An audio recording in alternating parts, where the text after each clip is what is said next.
Hello, everybody, and welcome. Cool. All right. Hi, everyone. Ready to play some D&D? Yeah. Ready to play some D&D. Okay, so just a reminder for everyone, I think we all know where we are, but last time you guys found your way to just in between the arena circus where the Dragon Princelings had arranged a meeting trial for you.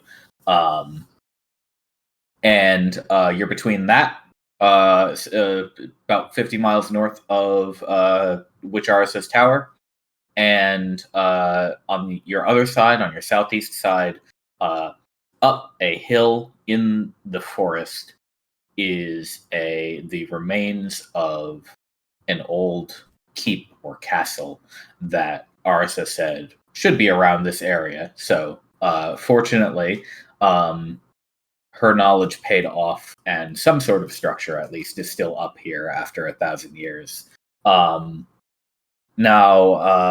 basically, I think the way we're going to do this is your group, with all of you, Albus Taver and Irenaeus, have been traveling with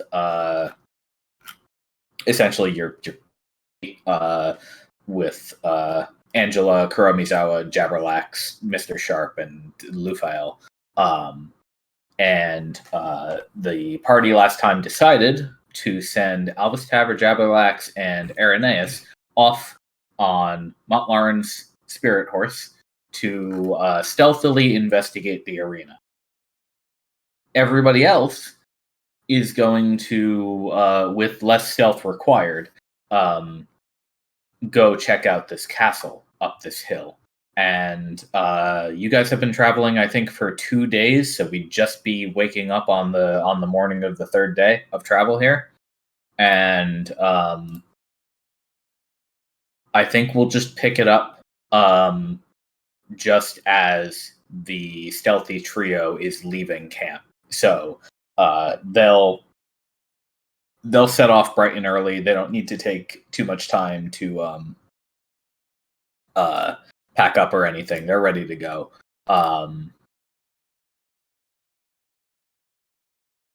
You guys are able to clean up your camp and make your way as planned. Is there anything you'd like to do here first? At this specific location? Yeah, so right now, you guys are in the forest north of the Orbis Swamp. You have trekked through this way, past the Flower Sea, and it's up in the area you are. It's become a little bit hilly in terms of the terrain. So, like I said, you've kind of got this off in the distance. You've got this circus standing relatively by itself in a more flat, open area, all surrounded by trees and overgrown. To your southeast, however, you have this decently tall hill. Probably would take you maybe 20 minutes, 15 minutes to climb it on foot from the base.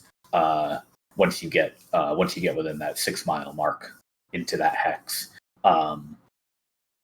And atop that hill, you imagine from the top of that hill, you could probably see a decent ways in every direction over the forest and everything. And probably see quite easily some of the circus itself, especially if you had a spyglass.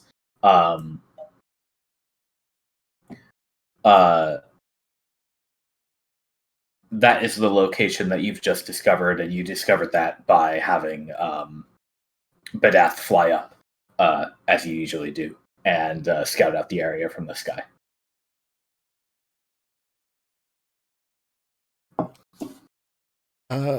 So there's a lot of overgrowth. There isn't much visibility from a distance, so that if we were to Right. say set like a So on like the ground level where you are, so if we're not talking about your site through Badath, you guys are still pretty much encased in forest. okay, because the idea I had was setting up a few cairns that we could burn, and hopefully either the fire or maybe at least the trail from the smoke would point them our direction.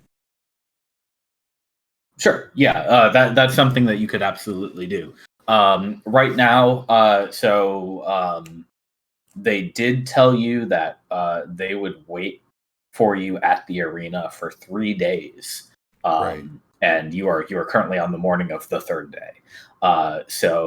You haven't had any sight on the dragons or their followers. Um, so you don't know if they're nearby or not. If they have indeed come to this arena, um, you would be working on an assumption of where you think they might be. If you want to try to lure them to this area or to whatever area you'd like to set these smoke signals. If you wanted to like make a thick black smoky bonfire, that would be pretty easy to do. And I'm not necessarily saying it's something we would light right now, but Mhm. uh, it would be something that I guess you would set out on the horse real fast and light it, so you wouldn't be caught midway or something.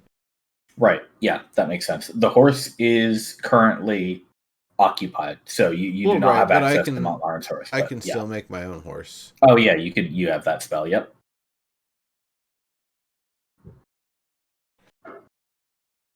So ooh, I Okay, so I'm not clear about one thing, mhm.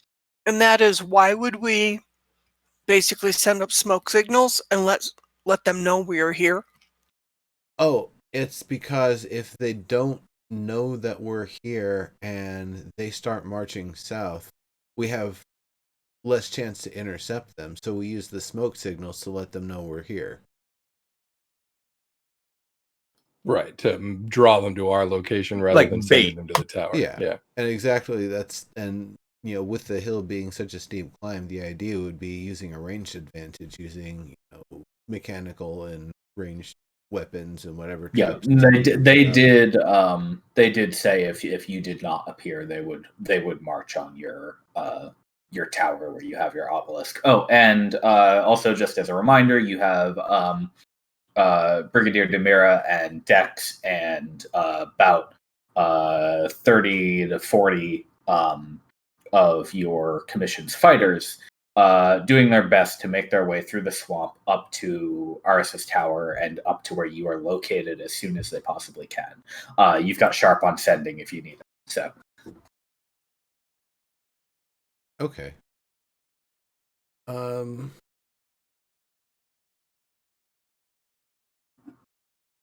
I have a feeling that we should plan in such a way that we can try to hold out at this location, but be able to escape out the back and get going when we need to, and try to meet with our forces along the way. I expect we're not going to be able to take them out entirely at this location with our forces, but hopefully we'll be able to thin them out enough and kind of distract them and make them stop to regroup a moment while we retreat and move back to our forces. And if it comes down to it, we might be fighting from within the bubble to them being outside of it. Well, assuming that we can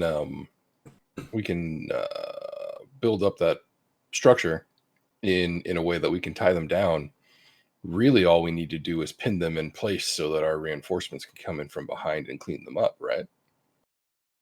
I play an encouraging tune on my flute.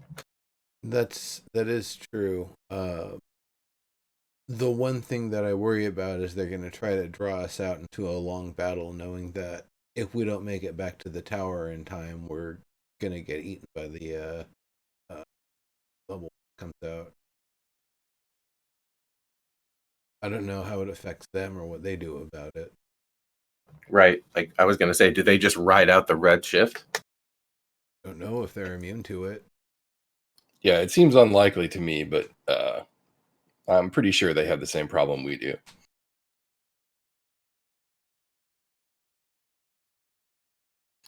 I suspect that they have a singular safe location of some sort. I think that's what the teleporter in Morio's place was tied to. I'm pretty sure that's where they go. Likely so. Pretty far from here. Well, I'm sure they have other means to teleport to their safe location. I'm certain that if it comes down to an attrition issue related to the Redshift, we're going to have to flee before they do. True, which again is why some ability to retreat from the location is something we're going to need to consider. Well, the closest obelisk is Horgum, right? The south? The closest obelisk is the one that you have at Aris's Tower right now to you. So that would be the one over here, where I just pinged on the map. The next closest is actually Obelisk Castus at the old temple. And then Harpum south of that, and Orbis southwest of that. Yeah, or Grandmother's Grove if you can't get that far south. Yeah, you might be able to cut west across. You could cut west across the river pretty easily, actually, because you've got Naya, and you've got an obelisk over there too. So, Sorry, I was looking at the wrong place on the map because I was looking at the tokens. Oh, Sorry, I see. Yeah, my bad. no, we just have to put those there so you guys can roll initiative.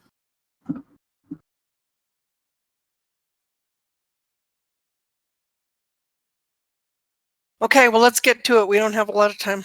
Indeed. Okay.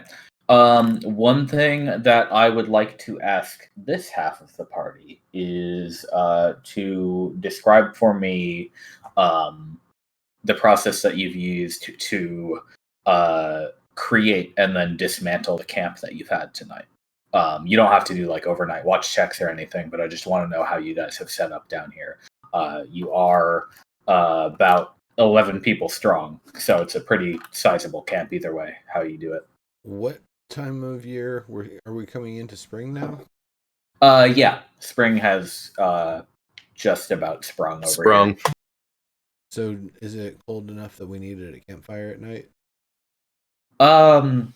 Probably still pretty cold out. I mean, if you guys wanted to not have a campfire, you could get away with it with enough small sources of heat and little bits of magic and plenty of bundling up. But a fire would definitely help and make things easier. Of course, food hasn't really been a problem for you. I've been assuming that Amber Green is ritual casting, Right. create food and water with your rations, so he could just duplicate them as the holy men do. And then after a certain amount of time, they just disappear, whatever's eaten. I think that's how it works. Yeah, it's like after 24 hours they disappear. So we wouldn't have to worry too much about the scraps left over.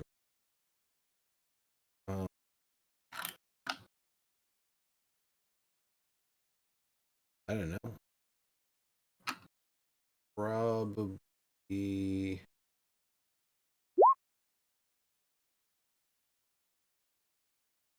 Because you're saying it'd be a hard time to find, flat space in the environment.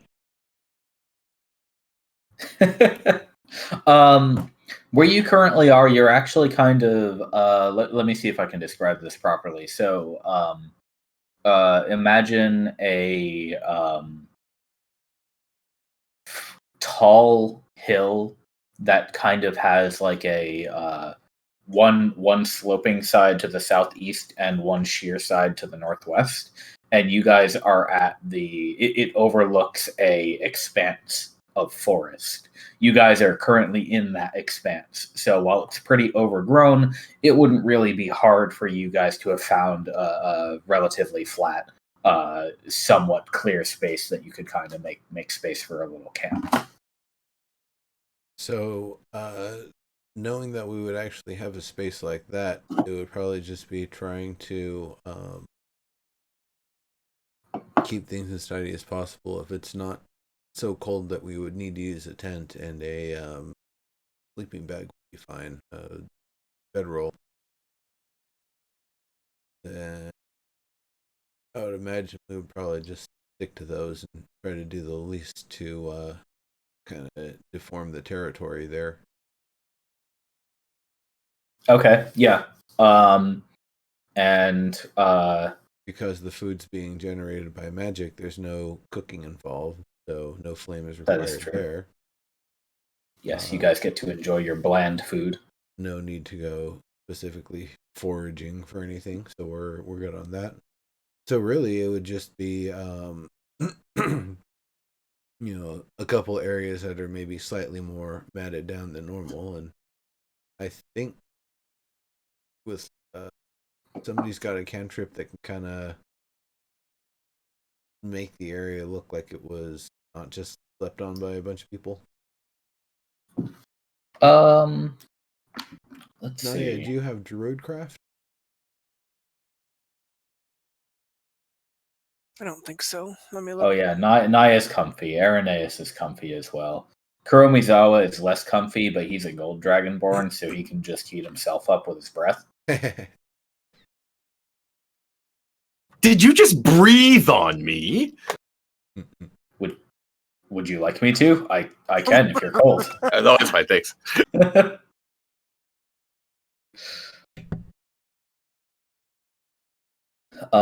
Just double checking our allies to see if they do have anything that would be good for like cleaning up around here. I think mostly if you don't have a campfire that you have to douse and then really kind of take down, the rest of it is just kind of shifting rocks around, shifting brush around so that it doesn't look all tamped down.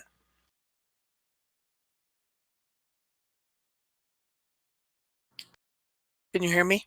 Yeah. Oh, Yeah, okay. So, I mean, from Naya's perspective, it's pretty straightforward and simple. Those who have more complicated needs, she expects will take care of their own needs. And then as we take down the camp, it's kicking stuff over and moving rocks around and moving brush around. Fair enough. Yeah. Okay. In that case, can I get a quick group survival check just to see how well you do at that survivaling and masking your presence? Everybody roll it. Okay. Amber Green, unfortunately, will take the 5. Sorry about your 6. No big deal. Actually, it was. I was finding it, and I didn't realize that just clicking it rolled the die, and was like, "Wait, did that work?" Oh yeah. But I leave a big stinky pile of shit in the middle of the fucking area we cleared out. Everybody else probably makes up for it. So, Fucking Bard. Hey, who pooped here? Get your stinky shit out of here. you're supposed to dig a hole for that. Forgot. Ryan? But yeah, all said and done, you guys think you did a pretty good job making this place look natural again, and you were able to set off to the hillside castle. So you head southeast over the next hour, roughly, and eventually find yourselves making your way uphill, and it gradually gets steeper and steeper. And the trees start to thin out a little bit, and the roots start to become a little bit less problematic underfoot. Eventually, you find what must have been perhaps stairs 1,000 years ago, and they twist back on themselves a couple of times, going up, sloping up this hill. And when you finally get to the top of them, you will be on. You will have wrapped around to the south side of this castle. So I'm gonna put you all there now. Give me just a minute to get all the tokens in position. Can anybody see the map yet? Just double checking. No. No. Okay. I see blackness. Careful now. Just because it's abandoned doesn't mean it's not habited. Can Amber Green see anything now? Yeah, I can see some lit space here. Hold up. This space is lit. Okay, cool. You're seeing walls though, lights working. Like I see like trees, maybe they are, and it's Yeah, green those are and there's trees. some walls. Okay, great. Just wanted to make they updated the lighting in Roll20, so I wanted to make sure it was all working okay. So let me get you all in here, and then let me get your allies in here. So not Lauren there. Naya. Nimbus. Badath. I'm gonna move you guys all up by one. Huh. Oh god, that is very laggy. Did anybody want to take a short rest during your camp? We didn't do that last time. Oh yeah, I absolutely would. Okay. If you'd like to take a short rest during your camp, Naya, you may want to consider that as well. You guys can spend I don't think do it whatever else does you get much from of your- anything for me. Well, like I said, you can spend your hit dice. So if you want to spend any of those, roll as many as you want in order to regain hit points. Remember, you can roll one, see how much you get back, decide to roll another one after that, and so on. So that's up to you. But you can get that done while I get the rest of these put together. Oh, come on, Roll20. What up? It didn't roll a 20. No, I was like, I'm certain that if I just enter what I actually rolled, it's not gonna actually like give me extra HP. It'll cap me out at my max. No. Oh. Did I do that right? I rolled 1d20. No, you need to look at your hit dice, which would be under your health. Yeah. So your hit dice as a druid are they're to the right of your health. It's a D8. You have 6 out of 6. So if you actually click on the did that work? All right. So Yes. I did 2 times 2. So I got 9 points. Yep, you regain 9 hit points I'll in your take sleep. it. And That's just good so you know, enough. that adds your con modifier to it for the heal. So it looks like you rolled a 4 and a 1. So you got 4 plus 2 plus 1 plus 2. And yeah, you spent 2 hit dice, and just remember that you get half of your hit dice total back per long rest. So if you were to spend the rest of your 4 hit dice during this session, at your next long rest back at a obelisk, you will regain 3 hit dice for your next adventure. So that's just something to keep in mind for how they work. Let me just get Kuromizawa on the board. Everyone is here. Okay. I would like. Where's Jabberlegs? He is with the stealth team. Oh yeah, that's right. Okay, cool. Yeah. Never mind. He is a pretty good at that sort of thing, according to his team, and has some magic that'll help them not get caught, hopefully. So you have the rest of the team. I am gonna have actually Sharp and Kuromizawa take a short rest as well. I forgot to do it for them. So let me just see how they do. Sharp is at 17. So I'll have him roll 2.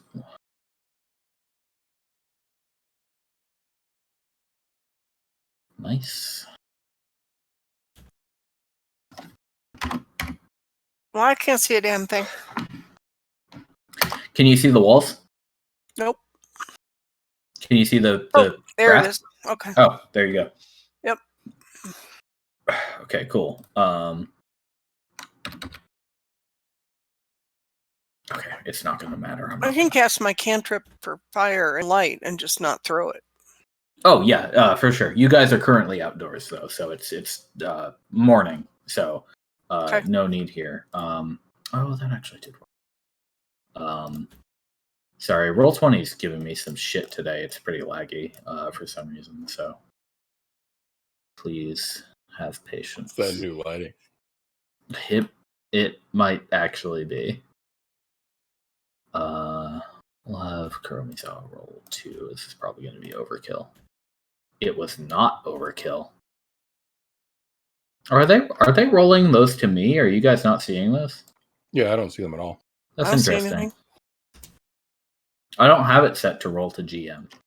I have it set to roll output to all. So, okay. Well, We just don't rate. yeah. Sharp and Kuromizawa are looking better. They're almost maxed out. 1 health short of full, so they're just fine. Yeah, these sheets are laggy as hell. So, what I'm gonna do is, for the duration of this session, can everyone please volunteer to control the character sheet of one of the B team? Sure, I'll take caster. 3 of them are casters. Right. Lufael then. Okay. Let me. Yeah, I can take one. Okay. Can I be Mr. Sharp? He has a cool name, and I have no idea who he is. Yeah, sure. Let me. Okay, so can be edited and controlled by, I think is what we want. Let me just double check that there's no other. They're going to come up as NPC sheets, so you should be able to. Who's this guy? I think that'll work. All right. If you now. Oh, wait, it won't appear in your journal yet. Hang on. Okay, Nimbus, if you now look at the REC section, Allies section, you should see Lufael in it. And you should be able to access her NPC sheet. You can edit the things on here, but please consider it just an NPC sheet that you can use. And do not edit things. Which section should I see it? Okay, so below characters, below handouts, you should see a Redshift Expeditionary Commission section. And in there, you should see an ally section. At the very bottom. Okay. Excellent. Yeah, that's below everything else the players can see. So I'll take the Dragonborn. Okay, sounds good. That leaves Montlarin with the cleric. That makes sense. Okay, cool. So let me give Sharp to Ambergreen. Shoot. Ambergreen. Okay. Ambergreen, you should be able to see Sharp's NPC sheet in your view now. If you scroll all the way to the bottom and open that Allies folder under REC. Yep, I see him. Nice. So just a quick explanation. Actually, let me give them to everybody first, so you could all see what you're looking at. Angela's up next, so we'll give this one to Montlarin. Look, that one has a pretty background. It looks like a papyrus or some shit. Who? Hey. Which one? I think Lufael is actually supposed to have 6 spells. She's got int 3 and she's level 3. Is that? Hang on. Isn't it proficiency plus level? 1, 2, 3, 4, 5, 6. Hang on. Let me double check. Yep. Because if she is wrong, I can fix it now.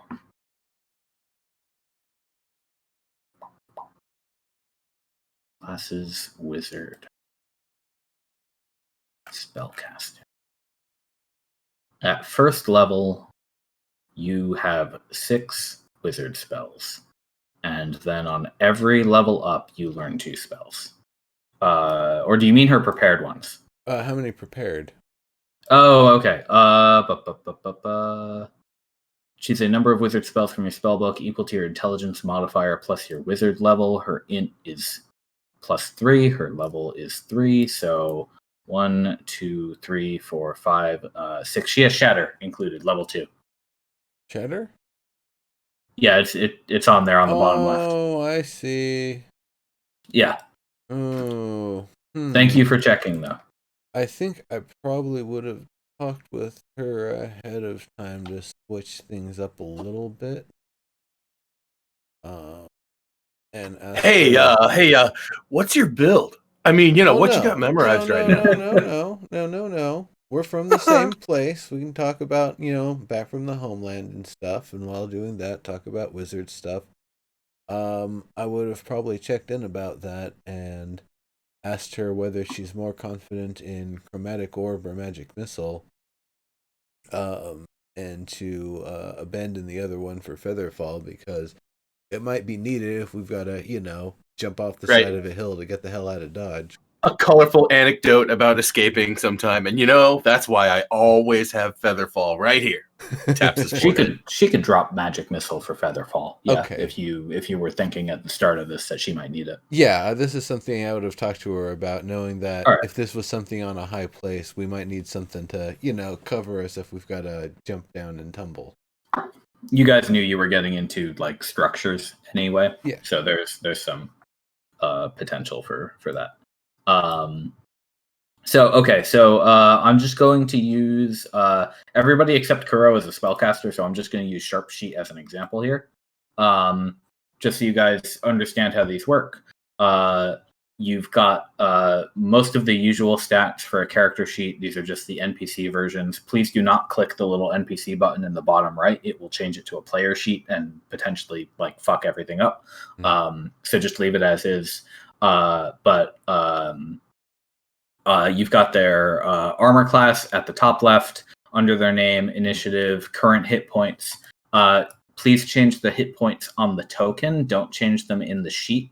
I don't think you can change them in the sheet. So you should only be able to change them on the token. It'll track them properly there. If you click on the hit points, it'll just ping them.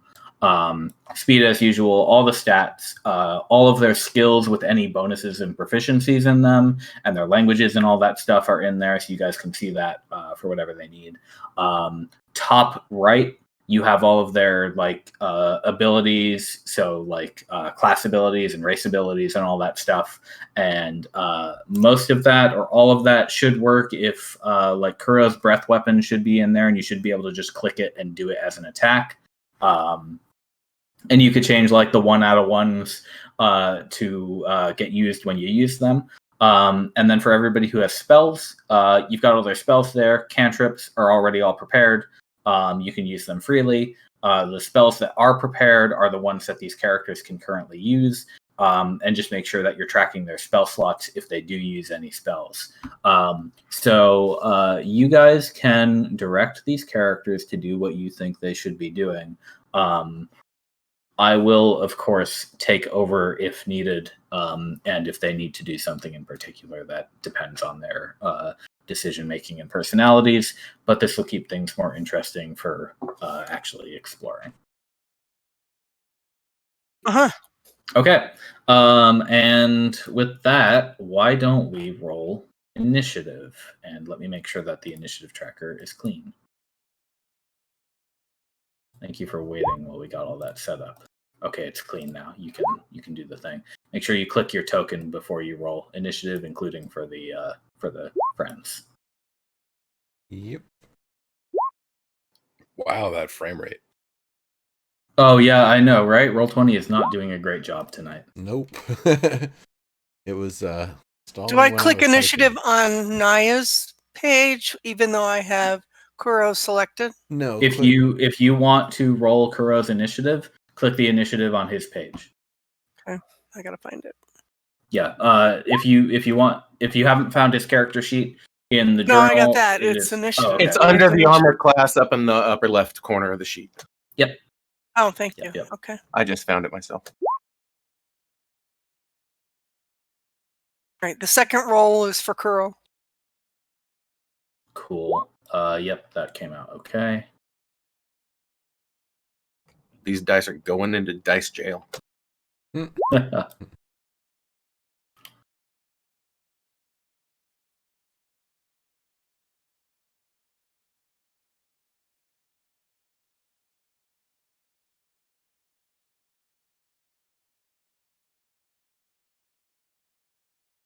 Okay. I think that's everyone. Very Mhm. good.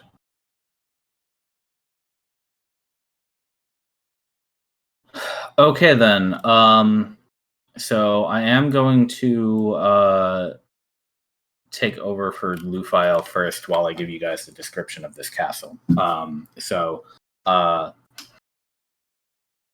You've come up this sort of staircase ramp that's been eroded down to almost nothing over the past millennium,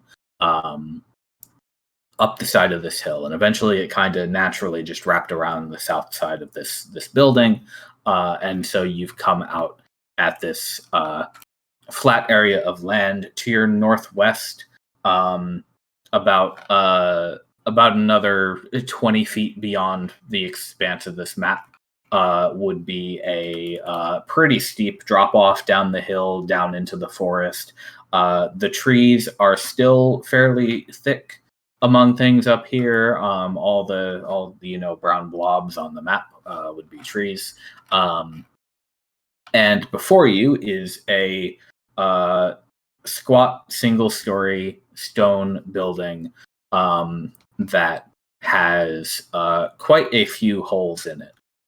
It doesn't appear to have much of a roof to speak of anymore, and already just looking through the gap that you can see in the thick wall right in front of you, you can see some strange architectural decisions in the immediate center of this structure. But currently, you don't see any signs of life or activity in it. It looks like it perhaps has not been touched in an age. Vines crawl up all sides of this thing. Trees overhang the walls and threaten to engulf it entirely in a lot of places. But it looks like if you were to walk in there, there's still some perhaps decent security to be had if you could maybe patch up a couple of these walls or put up some kind of, maybe fell a tree in front of one of them.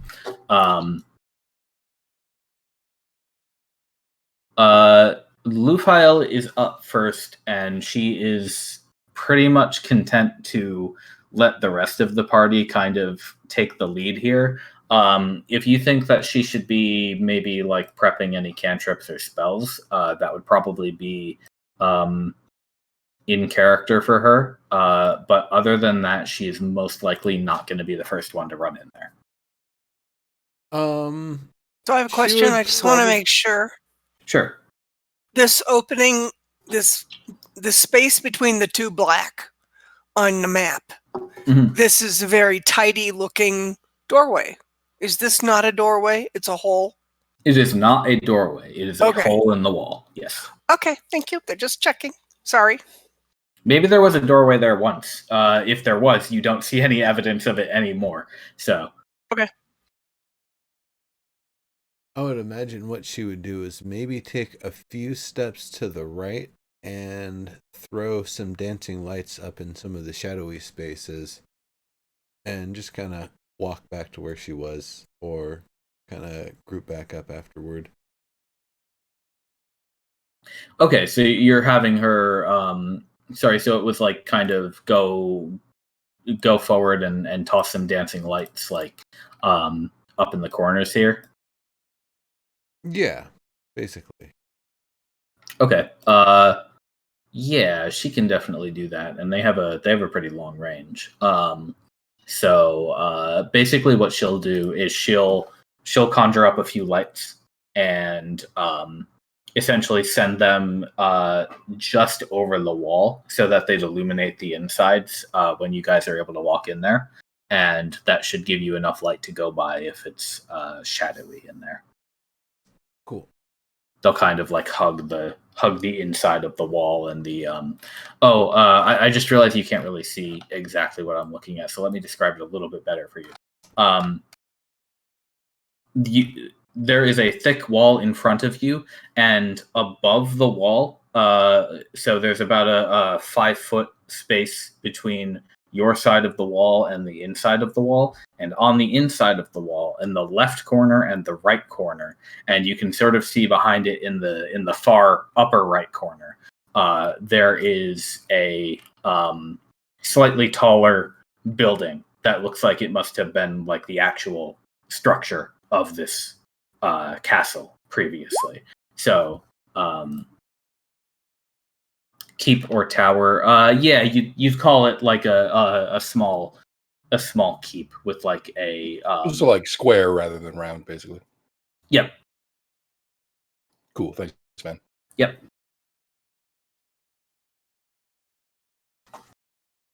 And then it would be Angela's turn. Yeah. Angela doesn't strike me as the type to go running in either. So I think I'm just going to ask her to sort of like stay close to me. Got it. Yeah, she can absolutely I'll go with her. stick close to you. Yeah. If you want to have ready in action to like stay behind you as you move, that's valid. Yeah, actually let's do that. Cool. So then you two can move together, basically. Yeah, perfect. All right. Then we will go on to Badath's turn. Unless he's going to stick to Nimbus as well. I think Badath is going to kind of get a little bit closer to the wall, but kind of and a little bit higher up, and just kind of wait, because the expectation is that Nimbus is gonna get in and peek a view real quick. Cool. Okay. So then that makes it your turn. Yep. And so then it would be transferred to Badath, and then would I be able to move as Badath now? What did you want? Sorry. So did you want him to like ready a move? Yeah, that was the thing, is I'm not sure how that would work. If once I take control, it would still have to use the action on his turn, or how that worked, because we don't really. Okay. So are you saying you basically want him to just fly up over the keep and see what it is? Let's go with that one. Yeah. Okay. In that case, then yeah. Let me move Badath to a point where he'd see the actual outsides of the keep for you. And I suppose the ready action is if there's something dangerous or something to get noticed by down there, to immediately go back. Sure. So he will fly there, basically. And that's still plenty close enough for you to see through his eyes, I believe. Yeah. So he sees what you can see here. It looks like, again, like I said, some strange architectural decisions in this castle. Now that you can see kind of in the courtyard. And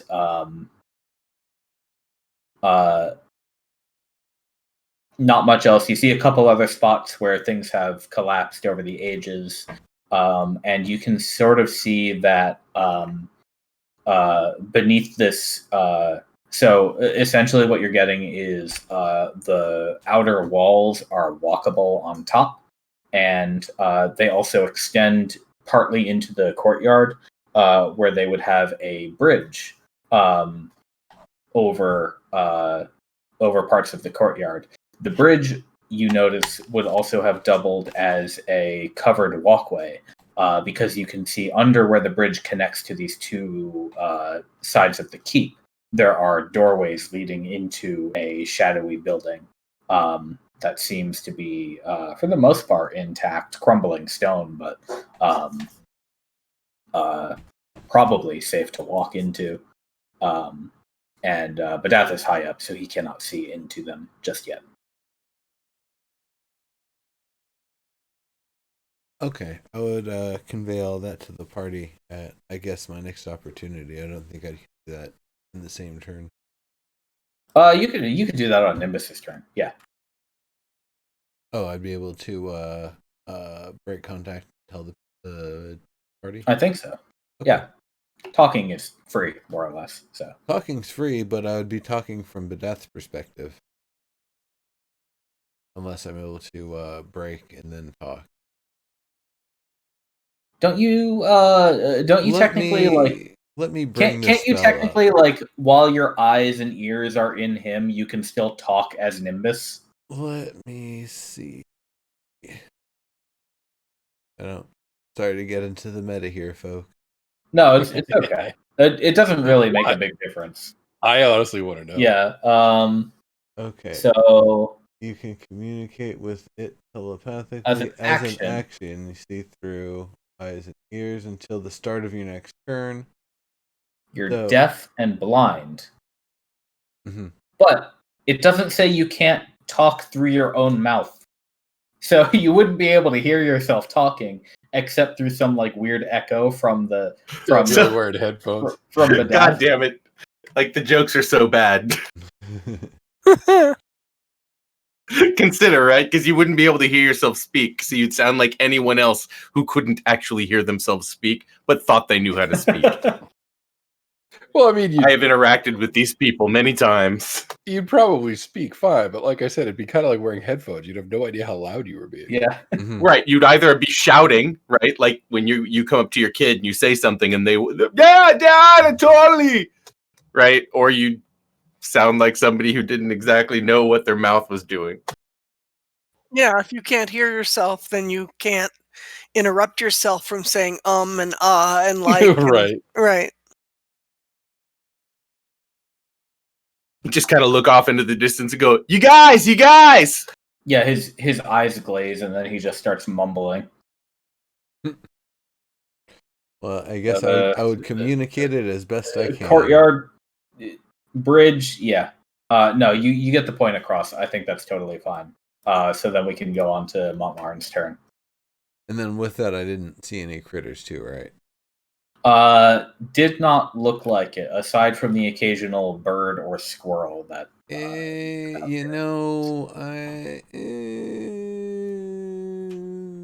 Suspicious bird.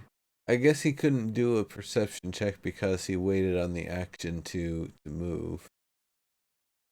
You can do a perception check.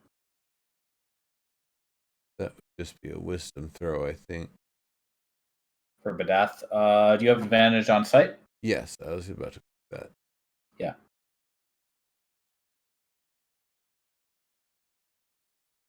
Yeah. Boom. Noticed nothing. A bird here, a squirrel there. They're not particularly suspicious. Well, that implies there's probably not something that eats birds or squirrels nearby.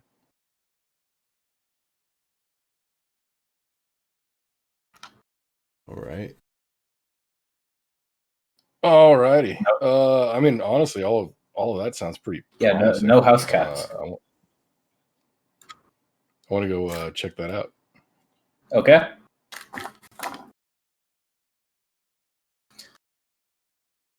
Oh my god, that's so slow. It is really slow tonight. Maybe there's a lot of people. Okay. Sadly, also my character is very slow, so that's as far as he's going anyway. Cool. So You we're could good dash here. if you want to. Nah, that's cool. I think I want to be ready in case something terrible spills out of this place. Cool. Yeah, in character, I don't really see him like full on sprinting into this place. Yeah, for sure. Right. All right, so you approach the hole. Kuromizawa is up. Kuromizawa is going to follow Montlarin and stand next to that tree. Seems fair. Yeah, he's pretty. He's a melee guy. That's what he would do. He's a big walking suit of armor with one sword, and he does his job well. Actually, he has two swords. He has Does he? a one-handed and a two. Oh, that's because it's a long sword, so he can two-hand it as Versatile. Yeah, Right. versatile. So if he wants to, he can two-hand it. Otherwise, he can have one hand free and still be able to use the sword. It just does less damage. So that's something to keep in mind when you're playing as him in a fight. Also, I dare any fucking normie in real life to try to one hand a fucking greatsword. It's a katana. Also, he's a dragonborn, so he's really big. Okay, Yeah. so he's big. I'm just remembering the first time someone went, "Well, you're gonna use greatsword in this tournament," and I was like, "I'm gonna what?" And they stuck that thing in my hand, and I was like, "Fuck! I don't even know how to make this thing hit, let alone hit with strength." So actually, Embergreen, it's your turn to have Mr. Sharp. Yep, it's sharp. So he goes. These are 5 per, right? Yes, they are. So he does have a array of spells, but his strategy with things is kind of to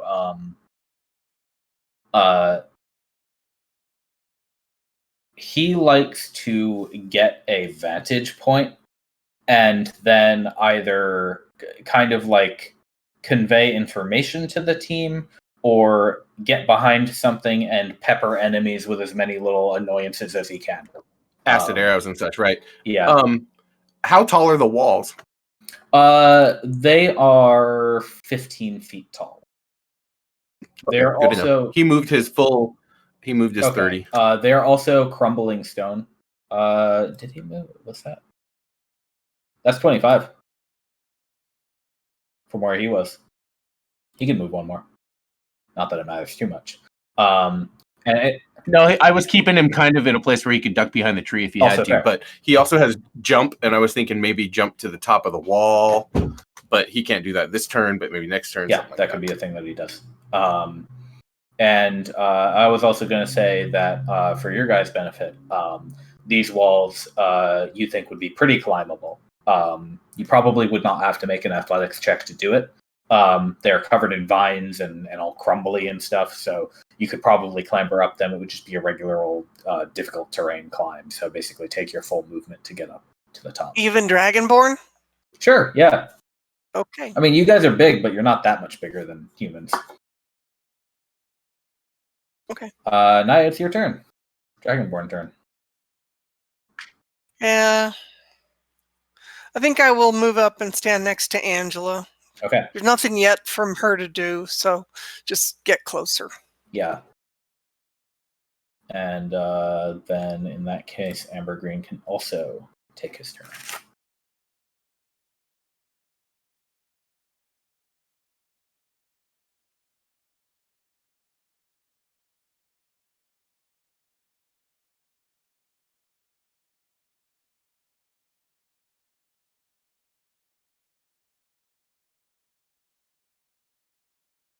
Ambergreen?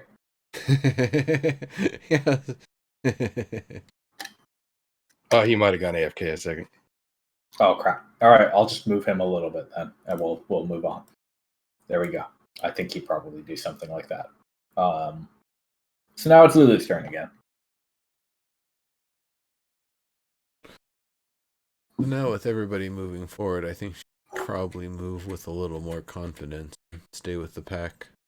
Yeah, for sure. You know what? No, she'd probably hang back just to keep an eye on Nimbus. Probably reserve an action to move and catch up. Okay. He's, And restored. I will just for our reference, marker as concentrating on those dancing lights so we don't forget. Okay. And okay, Angela. Montlarin, is she going to do the same stick with you?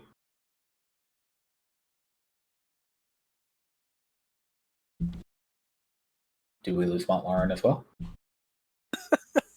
No, I'm back, and I think he's still in his room. He was here a second ago. Oh, sorry, I had a fan break. Oh, you're good. Hi. Oh no! Well, not break, it just shut off. But anyway, yeah, she's gonna do the same thing. She's gonna reserve an action until I move. Okay, sounds great. Cool. Okay, Badath is up. But that's already under control. Great. Then Nimbus is up. Now that Nimbus is regain consciousness. Roll 20. No. Yeah, it is Yeah, laggy. you gotta be gentle with it tonight. Kind of glad it's not only on my end, at least. There. Stop eating my kayak. You made me laugh out loud. I know. That was one of your favorites. Dude, I love that one.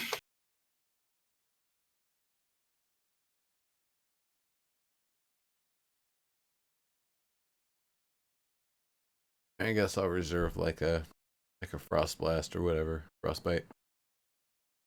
Okay, cool. She's just so plaintive for a nature lover. All right, Montlarin, you're up. All right. I'm basically just going to nip around the corner and get a look at this courtyard. Cool. Yeah, we could have Angela go right behind you. I'll move her for you. She could probably make it to like here if you're gonna go forward. Oh, yeah, this is nice.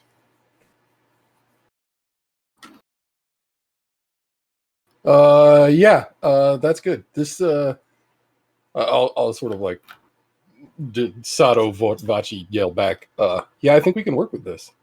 Yeah, it's tranquil, even like in a nobody's been here in 1,000 years, and the forest has reclaimed what was once made by man, sort of way. The bit with the wall dead north is a little strange, but you ever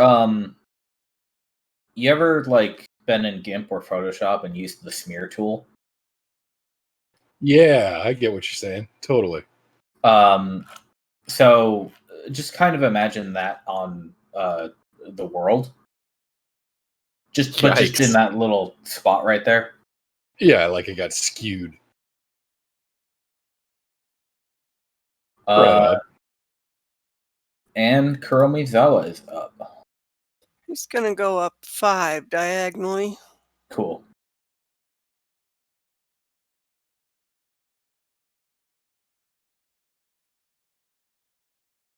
Oh, and for reference, most of these trees are tall, leafy in the spring. Their branches crisscross above your heads and give you a pretty fairly unbroken in most places leaf cover with the foliage. They're stout enough that you could probably climb one of them if you really wanted to. They're not like super tall or super slick or anything. So if you would like to climb a tree, that's always an option. Gotcha. But Mr. Sharp is up. That's 30. Okay. And Naya's up.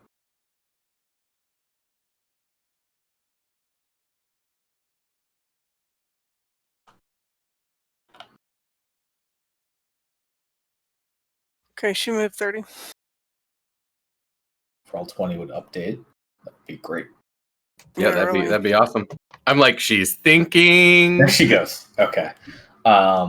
Cool. And Amber Green can hopefully do some movement. Doodle-doodle-doo. Cool. And similar for Lufael and Angela, I assume? Yeah, at least for Angela.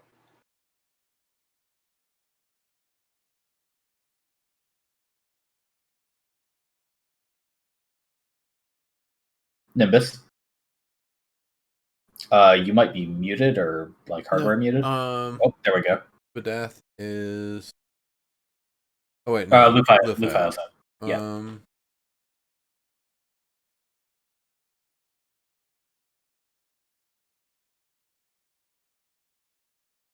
Just continuing to stay close. Cool. Great. Okay.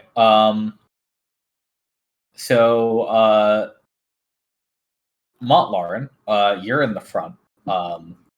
And so you'd see this probably before anybody else would have a chance to notice it. On this tree in the courtyard, there is a robin in one of the branches. And the robin doesn't seem to really pay you any mind all the way over there. And it hops off the branch and glides down to the grass and starts picking around. Essentially, the millisecond that the bird touches dirt,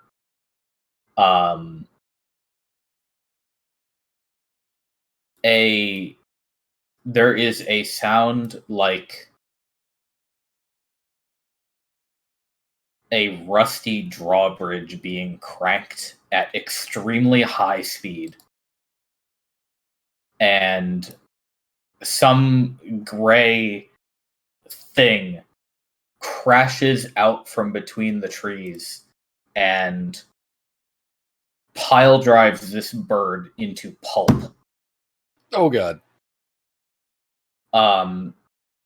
It came from somewhere off to the left of the western keep, right around the corner, and it is an almost humanoid shape with a very long front limb. It almost looks like half of a creature, cut cleanly down the middle.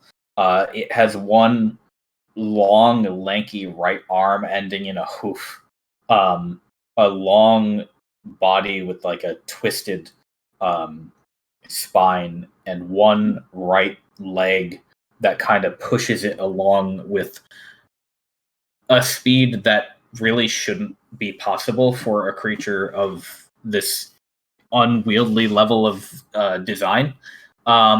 And a curling tail, all the same color, all the same like pasty clay gray. And what seems to be its head features a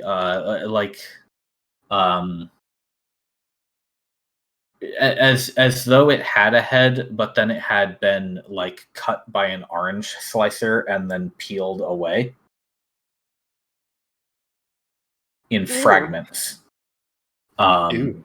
On the right half that is not cleanly cut down the middle.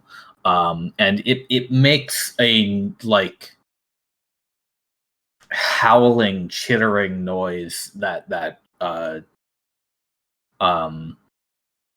evokes like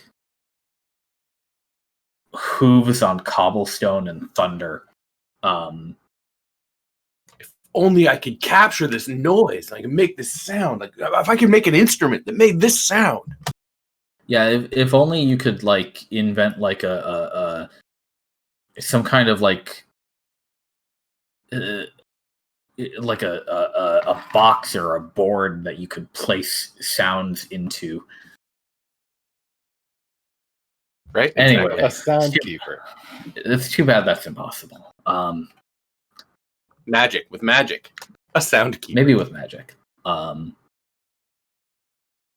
Anyway, that thing is there now, and you did not see in like the flurry of movement of limbs, you did not see where the bird went. Yeah, all right, everybody. Well, beware. We're not alone, and I'm not sure what sort of state of mind that thing is in. When you speak, it turns its eyeless head directly toward you. Oh, I take it back. It's a predator. Badath is up. He's fortunately pretty high up in the air.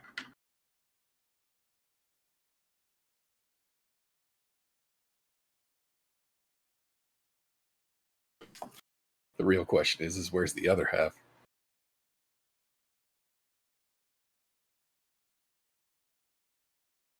Nimbus, you around?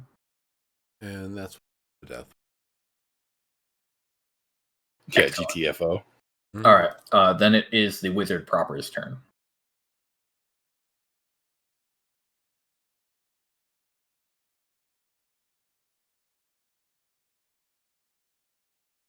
Okay. Looks like a job for mage armor.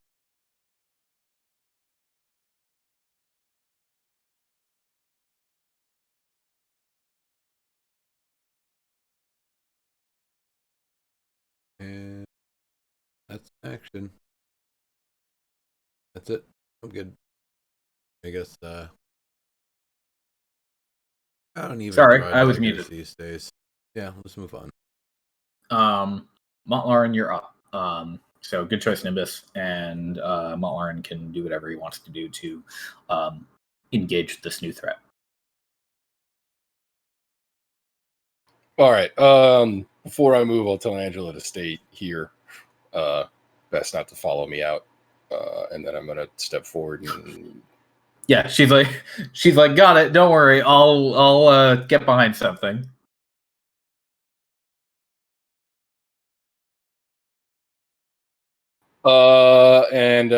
then I'm gonna do oh, that was awesome. Huh? Cool.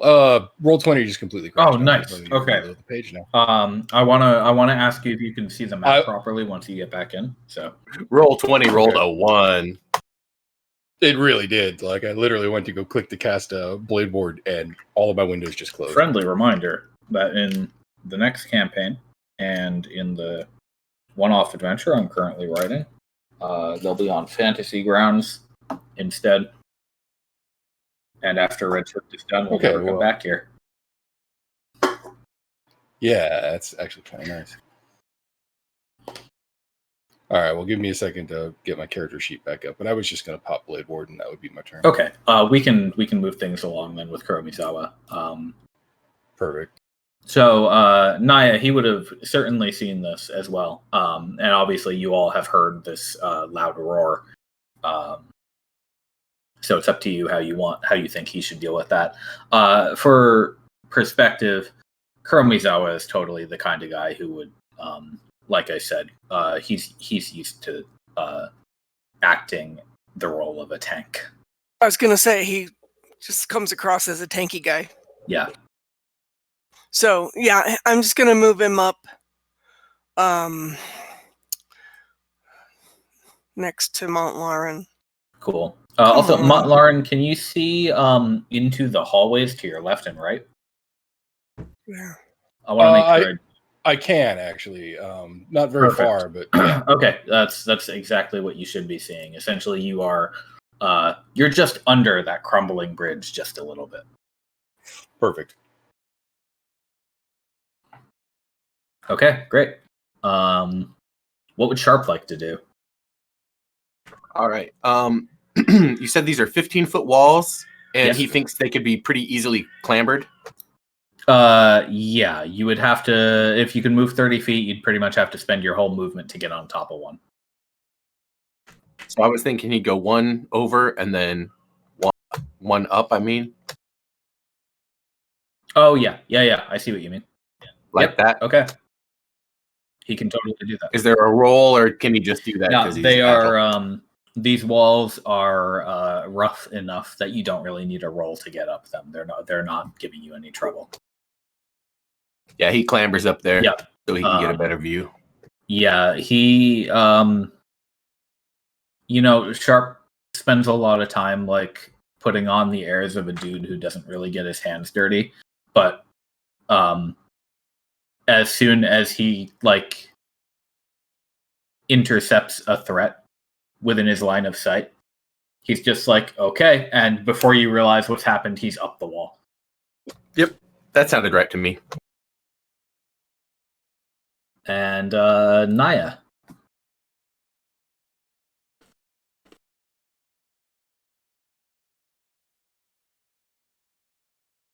Sorry, this is really laggy. Oh, I know, it's a pain. It might help if you refresh, but And I have 3 things to refresh. That'll all take a couple of minutes. All right, so I'm gonna move Naya up, but not all. One thing I'll say: if you've got your character sheet and Kuro's sheet open at the same time, that would be causing some problems. So if you can close those between turns, that might help you. It just takes forever to reload them. Yes, it sure does. So I just rather keep it open. Believe me, I've dealt with this for the years that I've had encounters with multiple NPCs in them and everything. Yeah, and the more you have open, the worse it gets, right? Mm-hmm. Okay, so I just moved her closer. She's up there behind Mount Lauren. Cool. But she can see, and she now has line of sight to be able to heal. And that's pretty much it. Okay. Mr. Bard.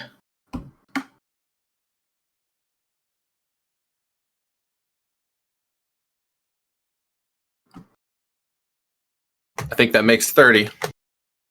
Excellent. And then All he right. readies his Warhammer, I assume. All right, we've got the front line. Well, you don't have to assume. That's up to you entirely. Actually, his speed is 25, so he has to be Oh, back yeah. one, So you could him. move directly back one if you want. There you go. Cool. But yeah, he's got his Warhammer at the ready. Okay.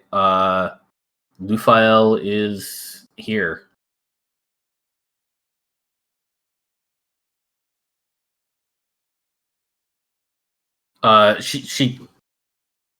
She basically looks at Angela and she's just like, "Oh man, a monster! We're gonna fight it, right?" She would probably have also noticed Nimbus putting on mage armor and said, "Oh, that's a great idea." That's exactly what that would happen. Yeah, she basically would be like, "Oh, yeah, duh, mage armor." So she can do that with her turn. Cool. Does she want to move? She might. So let me ask this about her personality. Is she more curious or more cautious of danger? She is pragmatic but curious. She'd probably move to there. Just so she can see it, but behind, multiple people. Yeah, and as is the case when talking to other sapients or dealing with monsters alike, her tome, her spellbook is solidly between her and the threat. So that's in the safe position. Does she think it can speak any languages or understand any languages? Well, it's not speaking any now. We could try talking to it, and she'll just rattle off hello in 5 languages at this thing. It doesn't seem perturbed by them, so she shrugs. Okay. Worth a try. Yeah, I mean, a robin is pretty harmless. So the fact that it just smooshed it, saw that movement and just jumped on it, kind of suggests that it's pretty aggressive. I did not prepare speak with plants. I don't think I've ever used it. Angela's up. Okay. Yeah, I'll sort of motion to her and I'll say, try to get sight of that creature and tell me what you think of it. Is it an undead? What do you think? Yeah, does she have any detections actually? And I'll move her next to Naya. It seems like the safest place that she could get eyes on. She isn't a grave domain, is she? No, I think she's life domain. Yeah. What's their detectability? Or I guess I'm double checking. It's detect evil and good. Is it? No, it's Well, that's the spell she gets. Her divinity is turn undead. Oh, yeah. Yeah, she can let's see. Detect evil. You know if there is an aberration, celestial, elemental, fey, fiend, or undead. Does that imply that you would be able to tell the type, or does it just say like, "Hey, there's something here"? I always figured Right. it was literal, like there's something. Yeah. Because there's another spell that says what kind of magic is it? yeah. Okay, What got kind it. of, So, do you want her to use detect evil and good then? Actually, I was more looking for her to make like maybe a Arcana check or something like that. Oh, sure. Yeah. Then if you want, you could roll intelligence for her. All right, 1 sec. Yeah, Arcana makes sense for this one, I think. I don't think she has an Arcana boost either. So, very nice. She takes one look at that thing up and down, and she's just like, no way is that anything but a redshift monster. I think if we can't talk to it, then we're probably going to have to put it down. That's what I was afraid of. Yep. I think I'd agree. All right, I think that's Angela's turn then. All right. Then the monster has a turn finally, and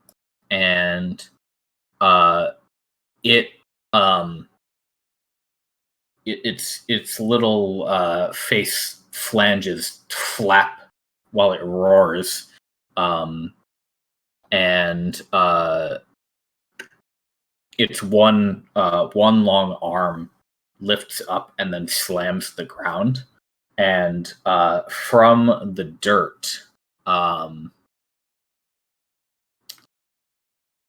up. There we go. I just have to do copy pasting.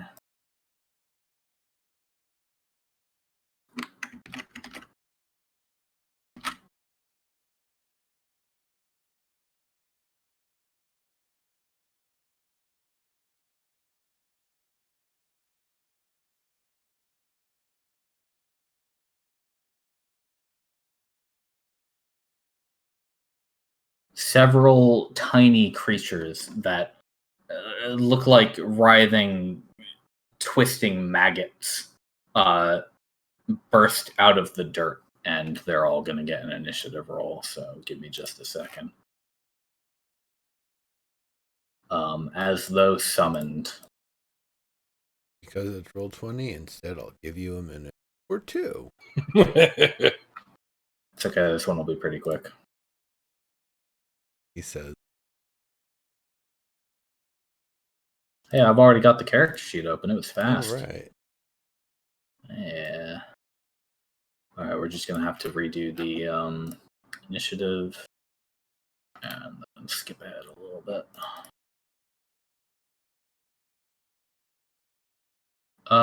Yeah, okay. Badath and Nimbus got switched. I'm assuming you guys are okay with that. Yeah. Cool. I think that's how it should be anyway, because doesn't Badath have less dex than you? Yeah, I think you're right. Yeah, no big deal either way. So that is what the creature does on its turn. God. I pressed a button and now roll 20 has stopped.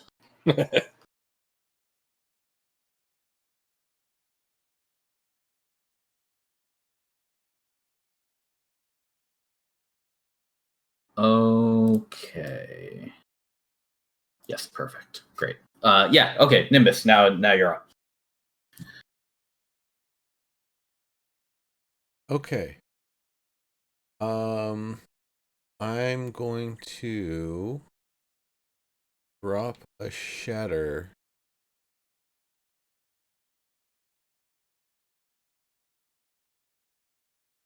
Level 2 shatter.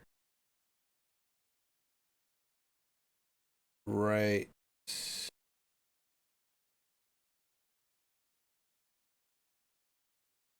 Let's see, that's Here. a 10-foot radius. Yeah, okay. So you would get all of them except that one off to the left. No. I think with that. So let's make some saves, con saves. I'll do the big one first.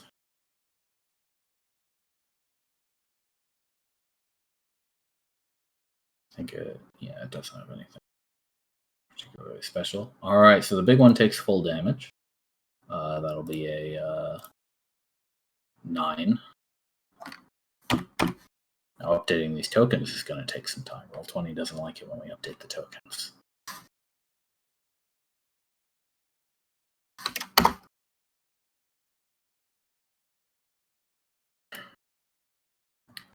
Okay, then we do the little ones.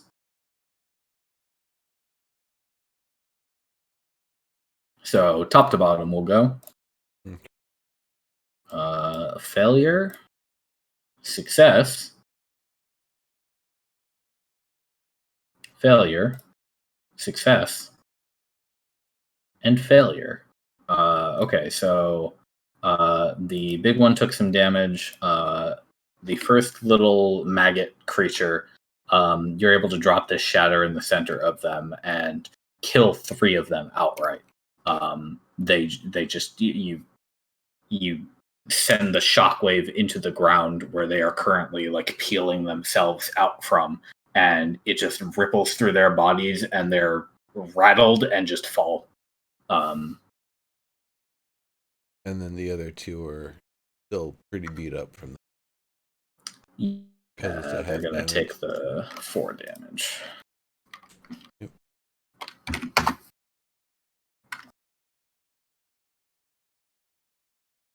Right. I think I will move up to here.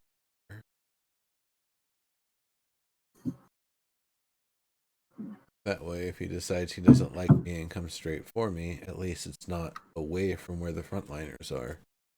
Yep. All right. Is Badath going to hang out?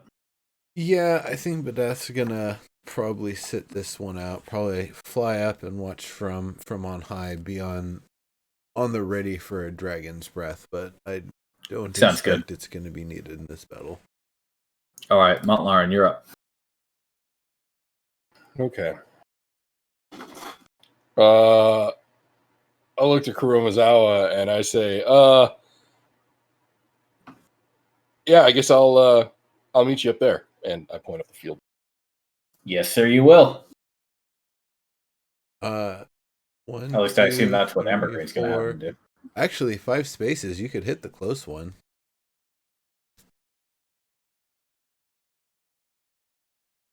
I only make 4, though. Oh, I thought you had 5. Montlarin is a very chunky boy. I am indeed. Chonky. Really, it's because there's like an 80-pound elf inside this massive suit.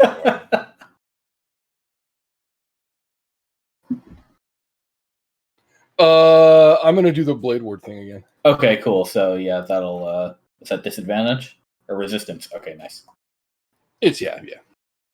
All right, Ambergreen, you've got. Oh, sorry, Naya, you've got your dragonborn friend up. Your dragon bum. Already forgotten who controls who.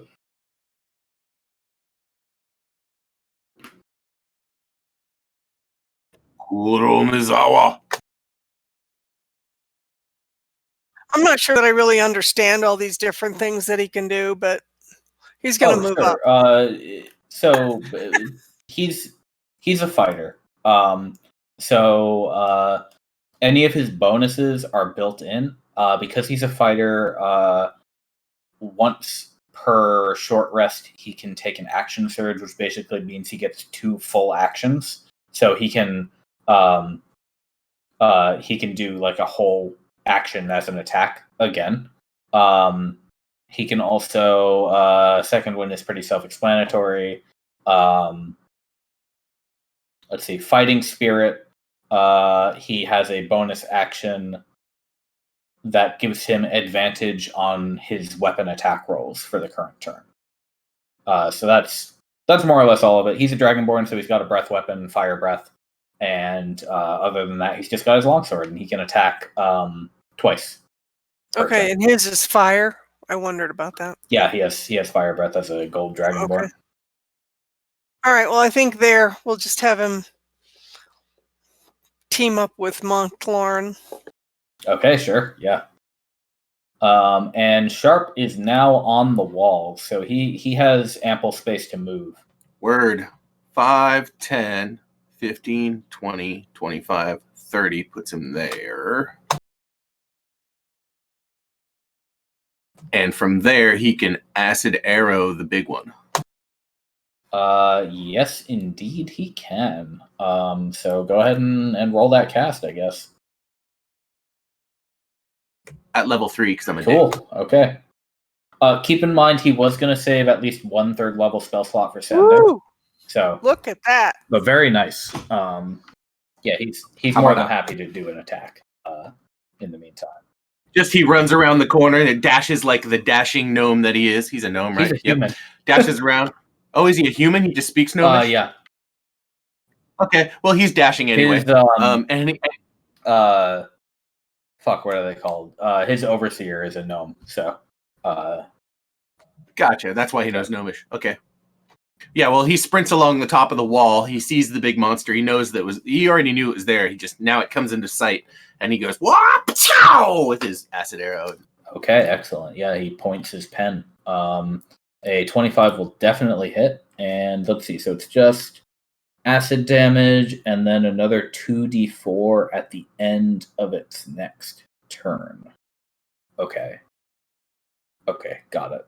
So let me put like an acid effect on that. There we go. And he's saving his other third level for sending, you said. Yeah, that's correct. So if you cast you were that thinking, as a third level spell, it'll be 3d4 after.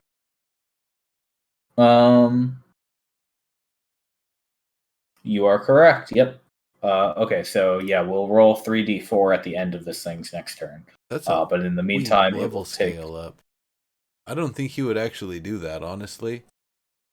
It's a big monster. I wanted to make sure it just It's a dies. big monster, but that's like the worst scale up. 1d4 for a if they don't get the saving throw or whatever. Yeah, I don't know. That's a weak spell. Or Well, it's guaranteed damage if it misses. Is the thing. That's why it's weak. Yeah, because it splashes. Cool. Okay. And Mr. Sharp likes guarantees in his spell list. One of the biles is going to no, it's move. not that part. It's just casting it as a third level spell that you only get. Oh yeah, I'm aware. More yeah, extra d4 is like. Anyway. Yeah, it seems like a cat. It seems like a cost. I understand that.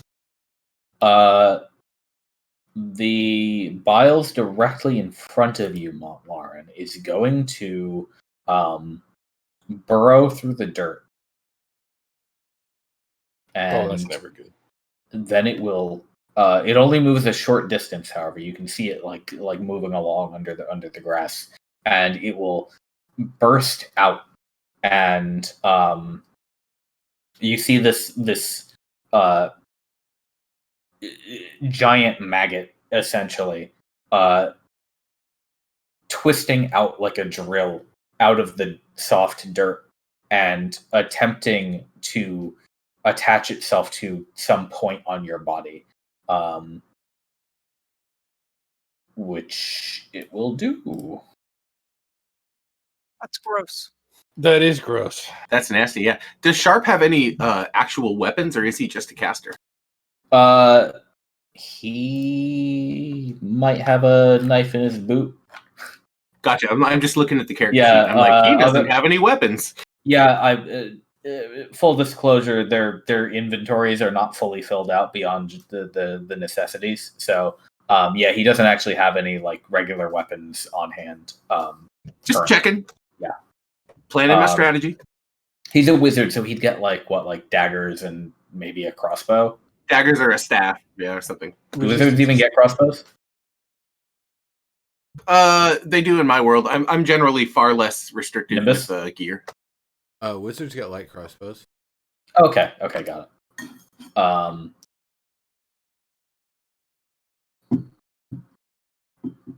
Resistance means half damage, right? Yes, it does. So yeah, you take 4 piercing damage. This thing does attach to a point on your body that is not fully covered in armor. Perhaps it pierces through the cloth between joints, and you feel its rows of teeth sinking into you, and it is like a leech. Yeah, gross. Naya, you're up. She's gonna move. I don't think she can do anything else after she moves. Well, you've got your full action, unless you're gonna dash. Waiting.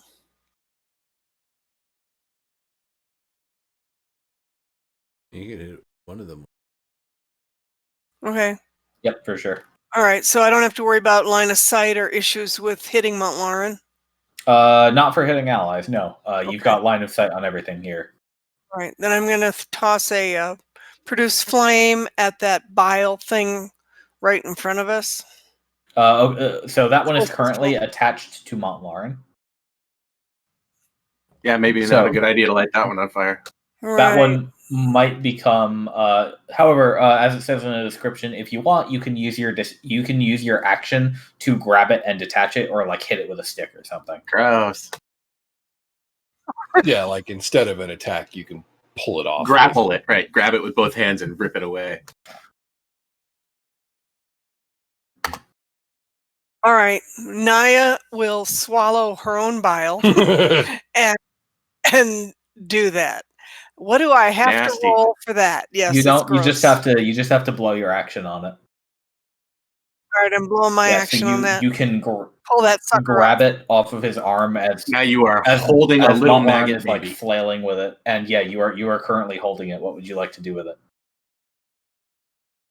Kill it with fire. Do you have a breath weapon? You are a dragon. Yeah, but it's mine Yeah, is cold. she already used her action though, so I don't think she can actually. That's fine. Just attack hold it out in front of you and just Holding breathe out on in it. You could chuck it against the wall, probably. it. Or yeah, throw it back at the big gray thing. Or... Yeah, I chuck it again. I'm gonna chuck it against that left wall because it's just gross. Okay.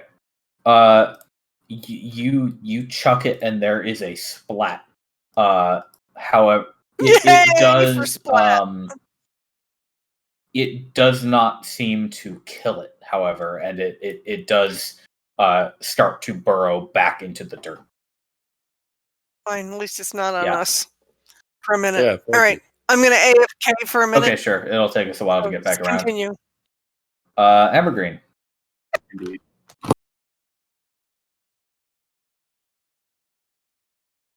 Oh, my turn. Yes. I'm all yes, that is me. I am here. 5, 10, 15, 20. Okay, we're gonna go 25 paces, which will put me here. And then, well, I could shoot at that maggot. Yes, you can. All right, maggot. The one to your left, did you do? Or the one in front of you? That one? Okay, yeah, that's plenty. You run it straight through with the bolt, and it.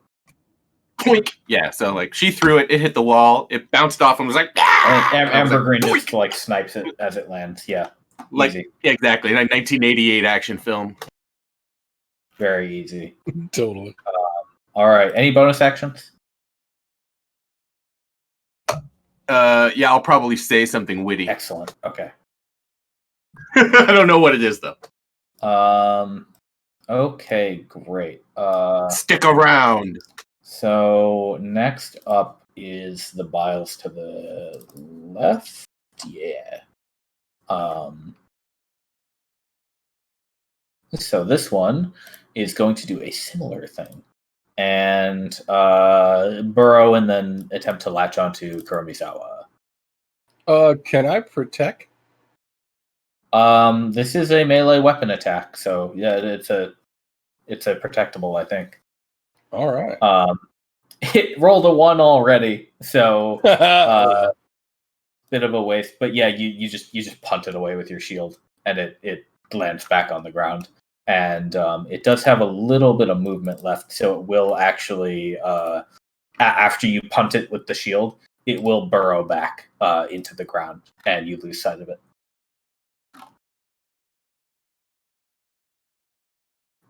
So now it is Lufile's turn.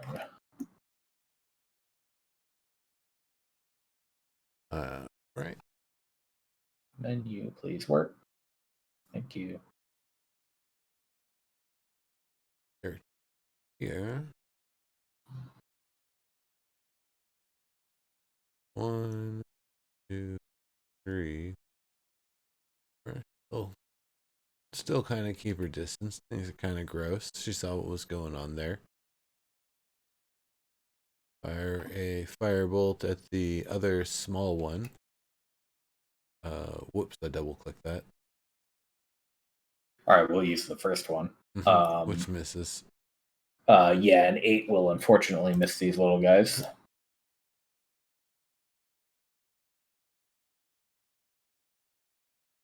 All right, and she'll just kind of stay put. Okay. Then it's Angela's turn.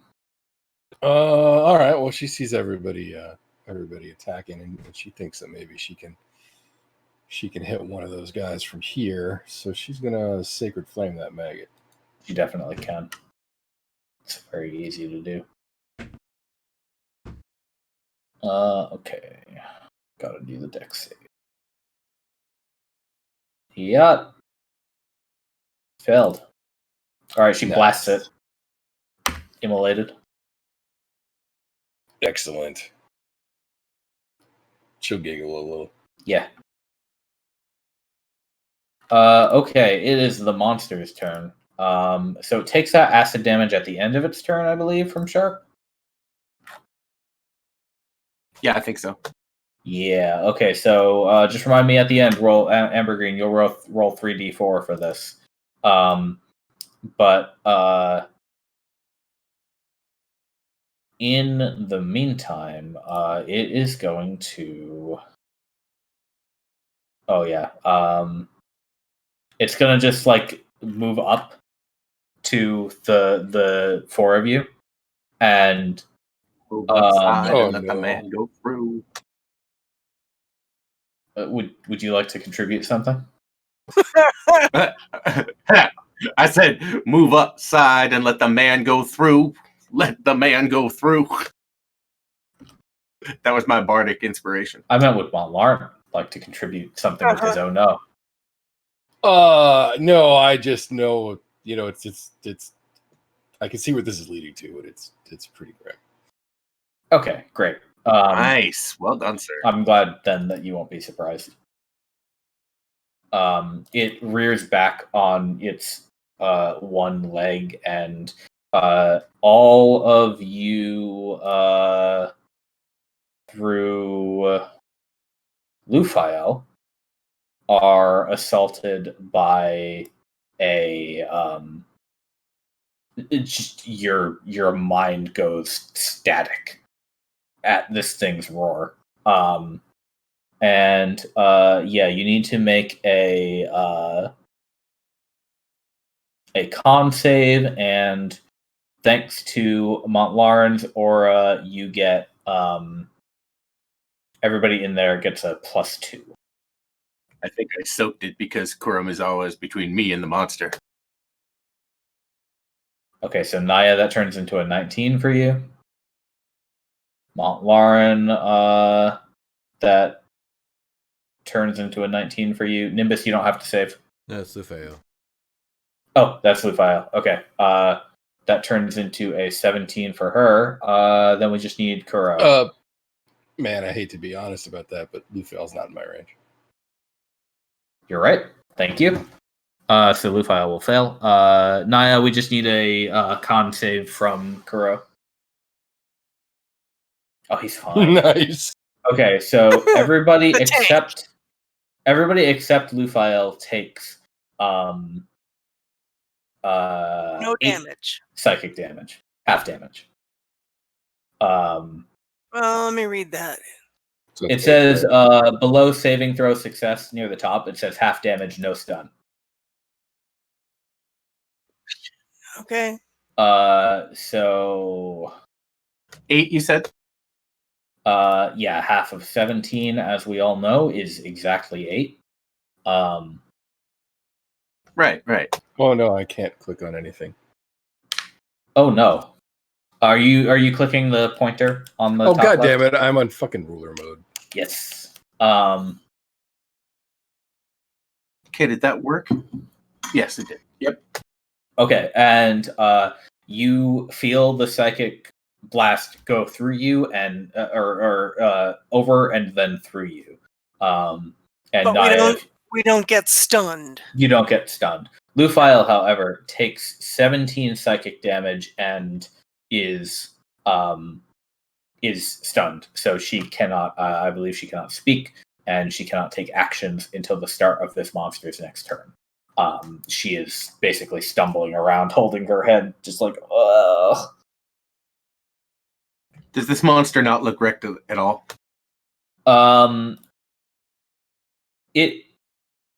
The acid effect sort of like scalded bits of its skin.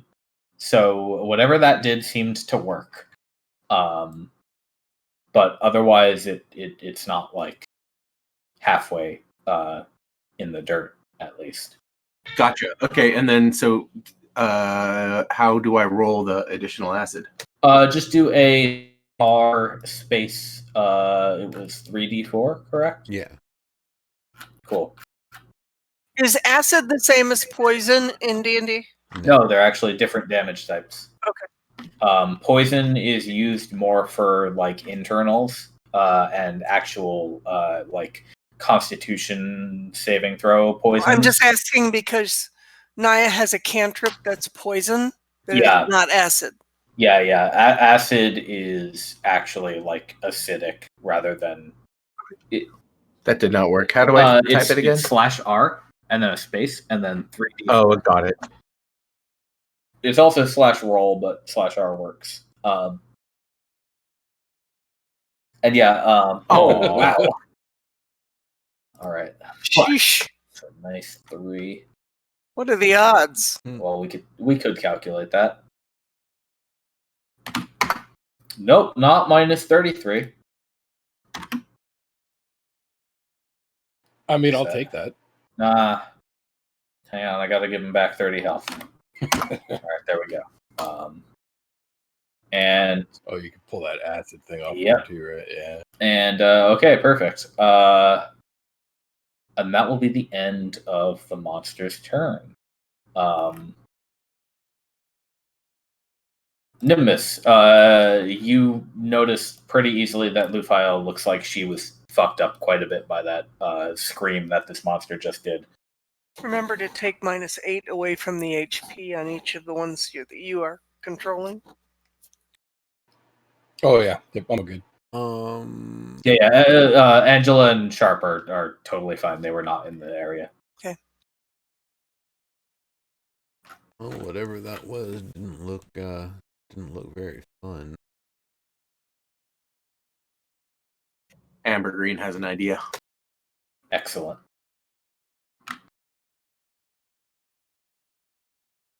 And blast the boss with one of these. All right. We're gonna have it make a con save, and yeah, Lufile's stunned, so she can not speak. She can't move, and she's otherwise incapacitated. For 1 turn. So this thing's gonna do a con save, and just barely miss. So cool. So it'll take the 5 cold damage. Yep. And it does seem to slow down sufficiently for that disadvantage to take effect. Yeah. Disadvantage on next. Cool. All right. Lauren, you just got blasted. Yeah, that's sort of irritating. But I've been there before. I've been shouted at so bad it hurt. So, that said, I'm gonna go big hands. Oh, very and then, nice. Also gain sunglasses. That's a bad longsword. yeah, at least I get another one. Yes. Oh, Oh, that's much Yeah, better. Oh, very Well, good. you You're can see Reggie the, Jackson in that. You can see the plus in the damage before the roll pops up on screen. So that's good. Then an extra 1d4 because of the big hand. Oh yeah. Let me do that. We just tack that on. So, despite the big hands, your attacks are still not magical by default, correct? That is Okay. correct. So so that would be a total of 11. But this thing seems it's weird, like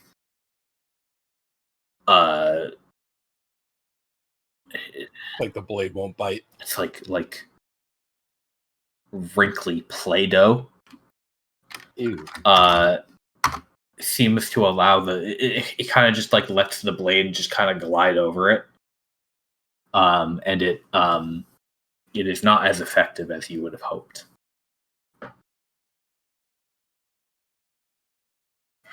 Okay. Yeah. As I pull my blade back, I'll turn back and say, "This is going to take magic."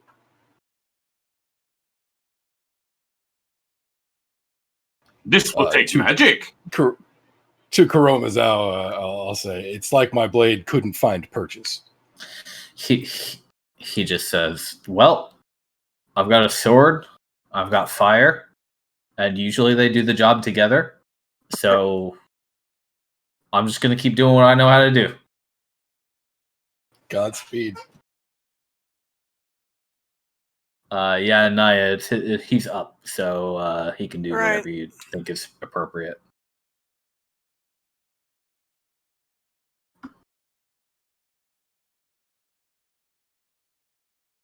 I think we're going to go with fire because the melee didn't seem to work too well. All right, fire it is, he says. I'm going to move him up. Otherwise, I'm afraid Montlarin would get caught in the cone. Yeah. You can get him up there so that he's got a safe area to blast it. Come on. All right. Ooh, what's potent cantrip? Oh, I'm trying to make it work properly here. Oh yeah. They fail a saving throw, they still take half. Oh, nice. Okay. Yes, 2d6 is exactly that. Cool. Let's make this deck save. Big fail on the deck save. So it'll take the full 7 fire damage. Not much, but still something. Yeah, I mean, And you can just mark that. Either keep it in mind or mark it at 0 for now. And I marked it as cool. 0. Yeah, and he just. So magic seems to work better. Fire is effective. Yeah. Melee, not so much. Inhale, smashes the teeth together, sparks fly, and then fire goes too. And he does his best to immolate it. And he pulls back. He inhales again. He looks a little bit disappointed that it didn't just kind of fall over. But sword's ready now. For the next turn. And now Mr. Sharp can contribute. Indeed. He steps forth with a flourish and goes, "Magic missile!"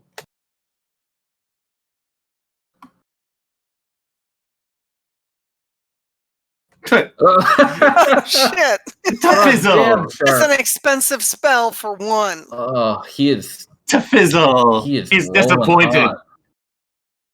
Shouldn't that be a total of 2 though? 3. 1d4 plus 1, right? Well, it's 3 darts, so it's 2 times 3. So Actually, nice. it's not adding the +1 part, so it's actually supposed to be. Yeah, 2 damage per dart. Yeah. Yeah, so 6 total. 6 total. 6, a nice spicy 6 damage for a spell slot. We've had Kerpow. worse. Right. Damn. But between that and the fire, this thing does seem to be getting bludgeoned a bit. So you at least seem to be making progress. And Naya, you're on. And again, I don't need to worry about line of sight. The 2 guys in front of me. No. This thing is pretty big. So you can Okay. lob cantrips over their head if you need to. Will 11 hit? Unfortunately, the 11 does not hit. Darn. So Damn, too that was a distracted. really good damage roll too. Yeah, I know. I like the too damage. distracted trying to avoid your teammates. You kind of just shoot it, not quite the right spot, and the monster just ducks under it. Would you like to move or anything else? Okay. No. Then Ambergreen is up. Cool. I had an idea. Okay. I'm just moving. It's kind of laggy. Yeah. All right, so I don't know. I was going to silence it, but I'm afraid if I silence that area, I will also hit the dragon and the elf. You can aim the silent spell so that it's like behind it, so it only encases the monster. Right, it's a 20-foot radius sphere. Yeah, so you can put it like back here, and then it would just encase the monster. All right. Well, because it can do that thing that makes noise that hurts Yeah. people, I figured I should silence it. Fair enough. Okay, you cast silence. Cool. We'll mark you as concentrating. Cool. And let's make that sphere. So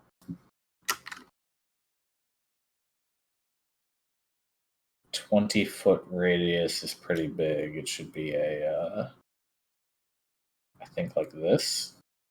One more.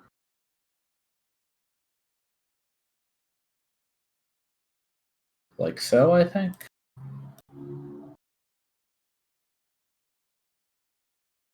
One, two, three, four. 1, 2, 3, 4. Oh no, that's one too big. I was right the first time. You are correct though. That is a big ass sphere. Yeah, that's pretty good, right? Yeah, it looks right. Nice. Okay, so as soon as you cast silence on this thing, it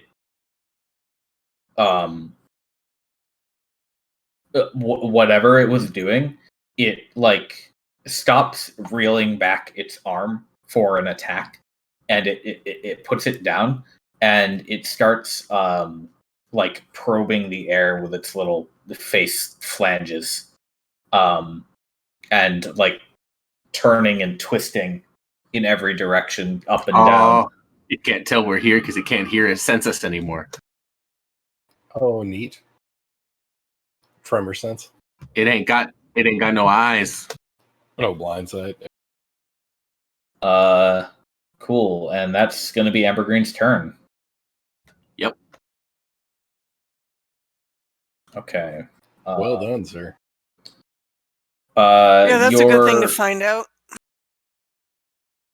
Your happy success is cut off when a Biles leaps out of the dirt in front of you and attempts to latch onto your leg.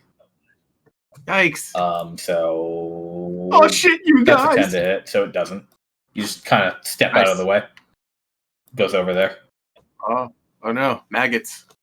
Gross me out, man. Look out, they're everywhere. Lufile is stumbling back and forth. She's like, Angela. Bleh.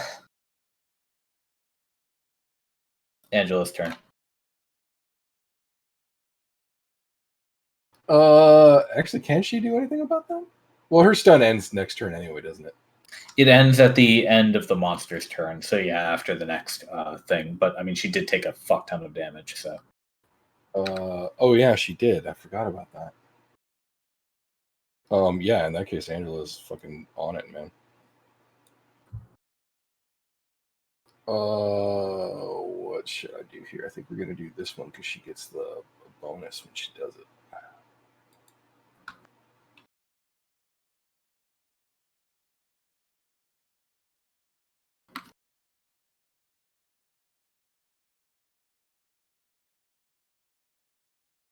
And then there is a bonus to that she gets because of Disciple of Life. Let's see. Creature gains additional hit points equal to 2 plus the spell's Yeah, it's an level. extra So 3. extra 3. So Lufile gets a total of 13 hit points back. Nimbus, you can go ahead and toss that on her. She's still stunned, but she's safely recovered for the most part. Yeah, we're all trying to be sparing with our spells, so I didn't want to do anything more makes sense than that.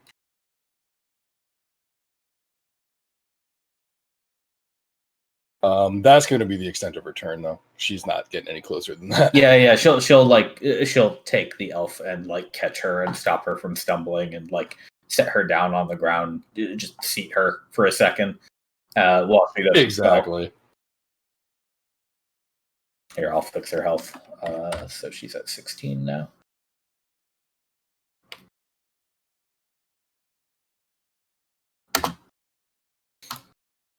Okay. So the monster cannot tell where you are. So first we're going to check that recharge.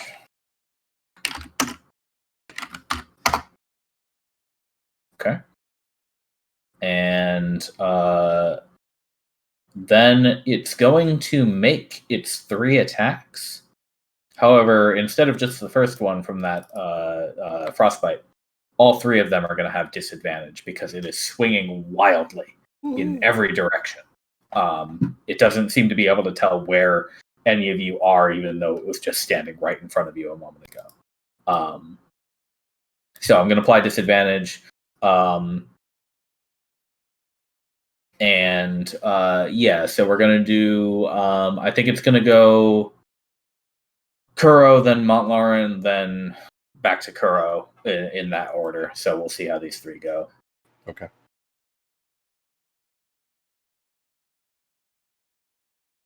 Wow. That's impressive. So Kuro's AC is 17. So he's actually going to take that first one for a nice 10 damage. Yeah, I'm likewise taking that 14. Okay. So he basically takes this thing's lanky ass arm straight in the chest. He's just like, whoa. What did I say? Minus 10. Yeah. Oh. Okay, it went through. Good.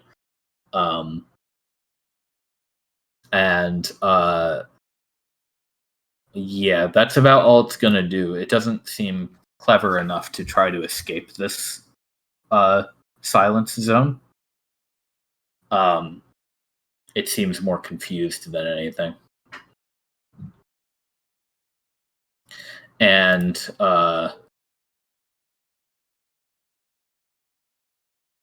Lufile gets her wits back, and she's just like, oh. Thanks, Angela. That hurt a lot. Ears tingle.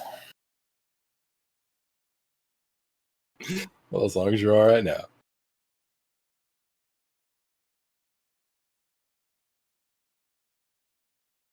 Nimbus is up.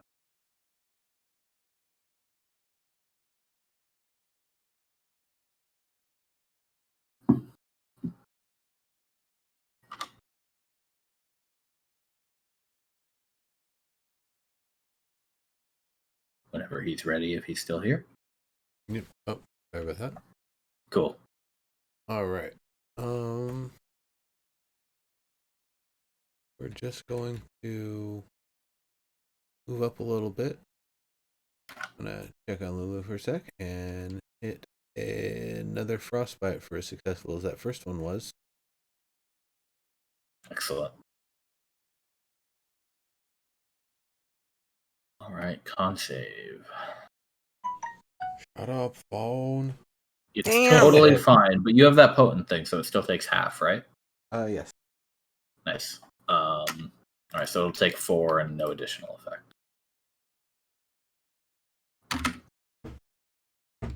Okie dokie. And I think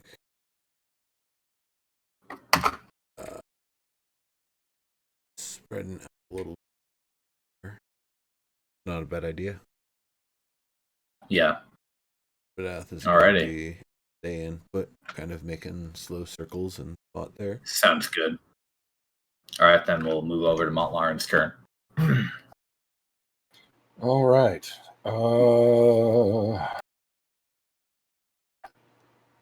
Yeah. Hold on. I'm doing some split second thinking here.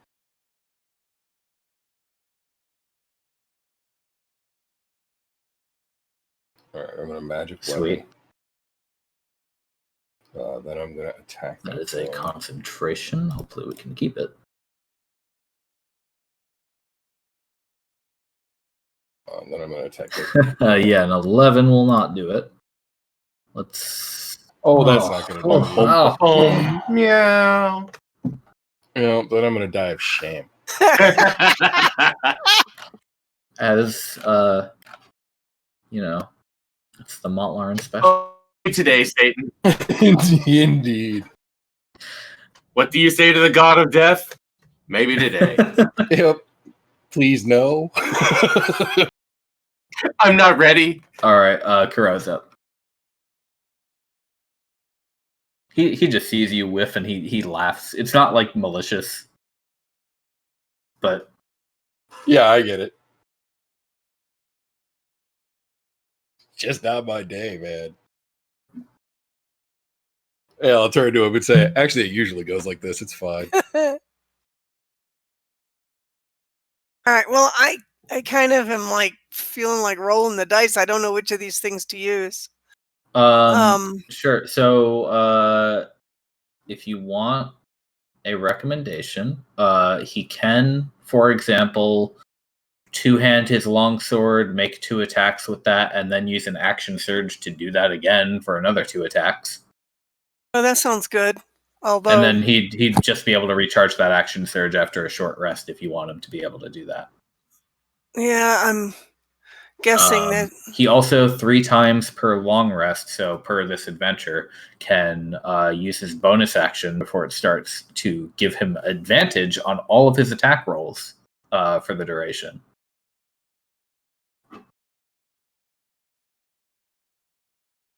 well, that's not a bad thing either. Now, is it? That's pretty However, is this boss turning out to be immune to physical damage or just resistant? good. It seems to be just resistant to Okay. their So swords. let's do the fighting spirit. Okay, so you'll be able thing. to click advantage on the top right for him for all of his attacks this turn. Oh, okay. Advantage. And then let's try this. Yeah, so he can oh my god. Yeah, okay. So some stuff is going to happen. Nice. You should roll his second attack, his extra attack also, because he gets okay. 2 attacks per attack as a fighter. Okay, the 16 won't hit, but the crit is very nice. So that's going to clear with the resistance 11 damage. Really? 23 gets cut to 11? Yep. Bummer. Oh well, better than nothing. And then, like I said, if you wanted, he does have an action surge if you would like to have him action surge, and he can get an entire other attack, which includes extra attack. You can also use that action surge. Like right Yeah. now, he could do 2 Yeah, more. yeah. Action surge is on your turn. You can take 1 additional action on top of your regular action and a possible bonus action. So it's not All right, it's well, not even let's just go an for attack. He can do a full action. So if he wanted to like dash, if All he right. wanted to help, but he's a fighter. Attacking is good. 16 won't hit. 16 will not hit. But he still has that Okay. extra attack. Does he get another one? Yeah, he's got extra. Okay. Ooh, nice. Well, is there a 4th attack in there that I haven't seen yet? No, 1, 2. Action surge, 1, 2. Oh yeah, 25 to hit, 12. Oh, there it is. Okay, great. Well, that's a lot of lag. Yes, it is. Okay, so that's going to be 17 total damage. So essentially, what happens is Montlarin whips his swing. Chromizo is just like, "Ha! Watch this," and he Covers him. he fucking cuts his initials into this thing, and It's a guy thing. It is, right? He's like whipped his dick out. Right? Yeah. I mean, Pretty yeah, much. but like I said, it's not mean. And he basically turns around and he's like, "There, that should do it." And then he ducks when the thing almost still whips its arm over his head, and he's just like, "Oh, not yet." So Sharp is up. All right. Okay. Let's do another one of those 25-point arrows. He only has 1 more in that slot, and he still needs Yeah, that. those for are the sending. expensive. Mm-hmm. That's okay though. He can try a magic missile again. He doesn't have any cantrips. Still, yeah. Acid splash is the best he has. You do have cantrips. Acid splash is a good cantrip. Yeah, but not from what 40 feet away. Oh shit, 60 Yeah, I was gonna feet. say that's Would you like to cantrip instead? No, because it only does the most 1d6. So Fair enough. Okay. Then yeah. Sharp will do 1 more magic missile from the top, and he will send the darts out. They will bombard the beast, and he will basically snipe it well that time into the wounds that Kuromizawa created, and blast it hard enough that it will fall over. And Yay! this time, Nice. cease moving. Sharp clambers Yeah, down. that maggot's still around though, right? Oh yeah, it's right below him actually. He would be Try to clambering down land right on on it, top please. of it. Try to land on right on top of it, please. Yeah, if he can make it, he'll leap with his heels. That's funny. We can do a I don't think D&D combat works that way though. we could do a little I don't know, the dex roll I like that. it. all right, he can splat the maggot. He just jumps down, heels first, right? Leaps off the wall. He's got sharp shoes. There you go. Yeah, Sharp shoes. It's That's in why the they name. call him Sharp, right? yeah, that's why. All right, Naya's going to cast a healing spirit. Okay. So that people can heal up. Yeah. So okay. So throw. Let me get the. She's got an inspiration sitting here. Can she use that? You can use that to re-roll any d20 of yours at will. Oh, right. That's not. Oh, any one of the ones I have to roll Yeah. for the healing spirit. No, just d20s, not your d6s for the heal. So, any like attack rolls, any saving throws, even death saving throws are fine. Any of those, you can elect to re-roll by spending that token. It's totally up to you when you want to do it. But for now, you've got a little ruby. Sorry, I hit it twice because it wasn't. No, that's okay. So you should have control over this. Hold on. Controlled by. Let me look. No, I'm giving you control right now. Sorry. I should turn this into a proper token so that you always have it. But there you go. You should be able to move the spirit now. So put it wherever you want it to go.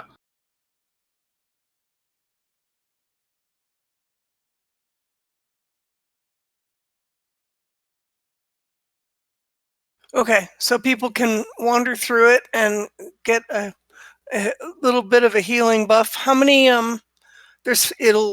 I rolled a 4, so is it healing for 4 hit points, or is it 4 times? Essentially, the way it works is every time somebody passes through it, you will roll the 1d6. Okay. And this is your choice to do it, so you can decide to not heal somebody if for some reason you wanted to, or if like an enemy walked through it. And then that d6 will be what they heal. And you can move it on your turn if you want, but again, people can just walk through it. And it works a number of what is it? I think it's your wisdom score that it goes, or 1 plus your wisdom. What's your wisdom modifier? 4. 4? Yeah, okay, so it can heal 5 times. Okay. All right. Well, she gave herself 2 points. Oh, you know what? Let me give it a health bar actually. So we'll give it a 4 out of 5 then if you're healing yourself immediately. Well, Lauren needs heals. Kurzawa needs a heal. Lulu probably needs a heal. Yeah. Yeah, she has no bar actually. Lufa? Yeah, on my screen anyway. Does everybody else have a bar? I don't see. I have a bar. I don't see a bar on Lulu. Oh, you know what it is? Yeah. They're only showing up for the people who are controlling them. To avoid clutter, I will not show the bars for the NPCs unless you guys really Actually, want I can see the bar on Angela. Same. Really? Yeah. And Yeah, I can see the bars on lots of you, just not all of you. Hang on. Okay. I could use a heal. I'm down 8 They points, I think. changed it. Hang on. Okay. So let me just do some rolls. And Oh, here we go. C. Save. Mount Lauren, this is for you. Well, hold on. Whoever wants to walk into that will have to do it on their turn. That makes sense. I get what you're saying. Yeah. Okay, you guys should be able to see all of their health bars now. Right. Okay. So Lulu's in pretty good shape, considering, but the 2 tanks need heals. Yeah. Lauren, you good? No, I mean, he's not. Are you okay with the health bars? Yeah, I can see. Okay, great. Yeah. Okay. So Naya, you cast the spell. You used it on yourself for the 2 hit points. Okay. Yes. And then so now when everybody else the priority their turn. needs to be Mount Lauren. Okay. And So you basically tell them like, hey, touch the dragon. Walk through this. Yeah. Okay. And before that happens, Ambergreen has a turn. Ambergreen, you can grab yourself a heal too. Where's the spot? The little. It's a ruby dragon. Yeah. Next the to little spirit ruby. northeast of Naya. You just gotta walk through it if you want go. to. There you go. So Naya can roll a d6, and then Ambergreen can. You got a 3. That nice 3. Sweet. Thank you. All right. So, Angela is helping Lufael to her feet. When there is a roar. Yeah, I was afraid there was another one. And something resembling a left half. I was gonna say it was only half.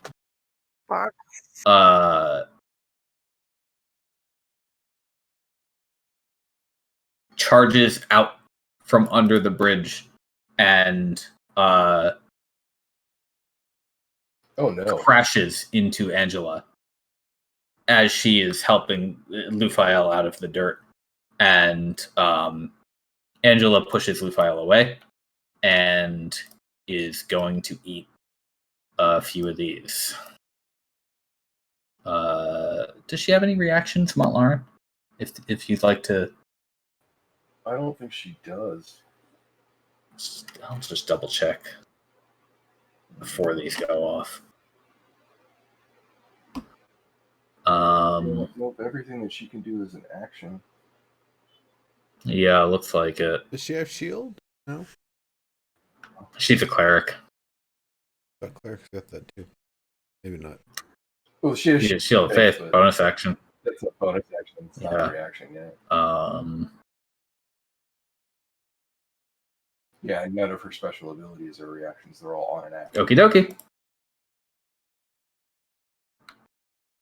Well, here we go. What's her AC? 13. 13. Yeah. That's a 1. Ooh. Ooh. That's a 2. Ugh. Shit. Oh, That's a 3. Woo. oh man. 4 health left. Who took all those hits? One person? Angela did. Angela. Oh, shit. Yeah. This thing All came. three of This thing came barreling out of the hallway like a Like Tony Danza. actual train, and Hey, yo, Angela! yeah, she basically just gets slammed into the fucking dirt. After pushing the file out of the way. Aw, a hero and a heroine. And now it's Lufile's turn. And she says, Yes. Oh no.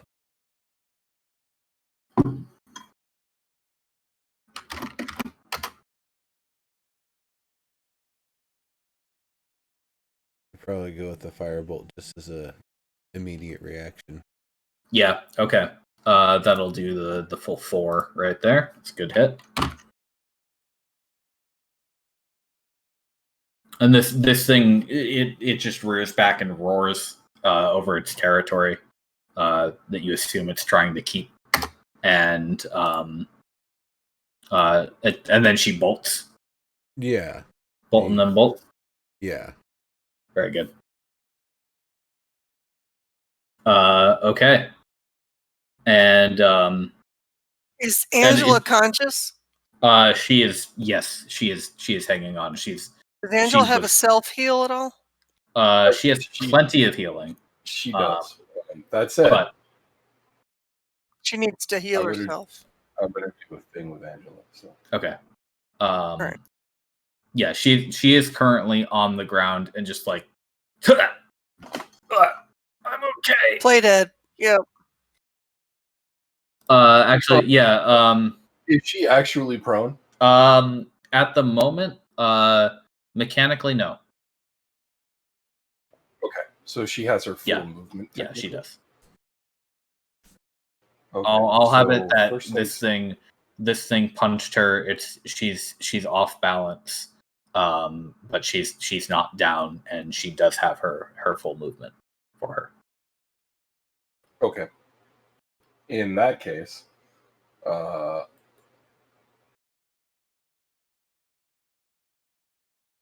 can actually cast this at higher level. Oh, I see why. Never mind. She saw what happened earlier with the silence spell, so she's going to try to deafen this creature. Okie dokie. See, you took my idea. I was going to do that with Sharp. Hey, whatever works. Yeah, All good. right. So 1 minute, no concentration. It is blinded or deafened to your choice. So yeah. And yeah, it makes the con save. So hopefully it fucks up. Oh, that's good. Yes. That fucks up. And then Okay. Then she's going to bolt through the sparkly ruby. Is there a good deafened icon? Not really, actually. Can I get one of those heals from you now? You got Yeah, one for of them, Angela. You got one of them heels. Can I get one of them? Y'all got any more of them heels? Yeah. Why don't they have like an ear symbol or anything in here? Are they not familiar with the concept of deafen? Right, like that is weird that there isn't one. There's a sentry symbol, I like a turret. Yeah, I'm just gonna give it like a castle and call it a day. Right. Yep. Did you want to roll that 1d6 now, or should I? I mean, I'm happy to roll it. Just, I thought we had to wait until your turn, though. No, it's for Angela? Yeah. Okay, so, yeah.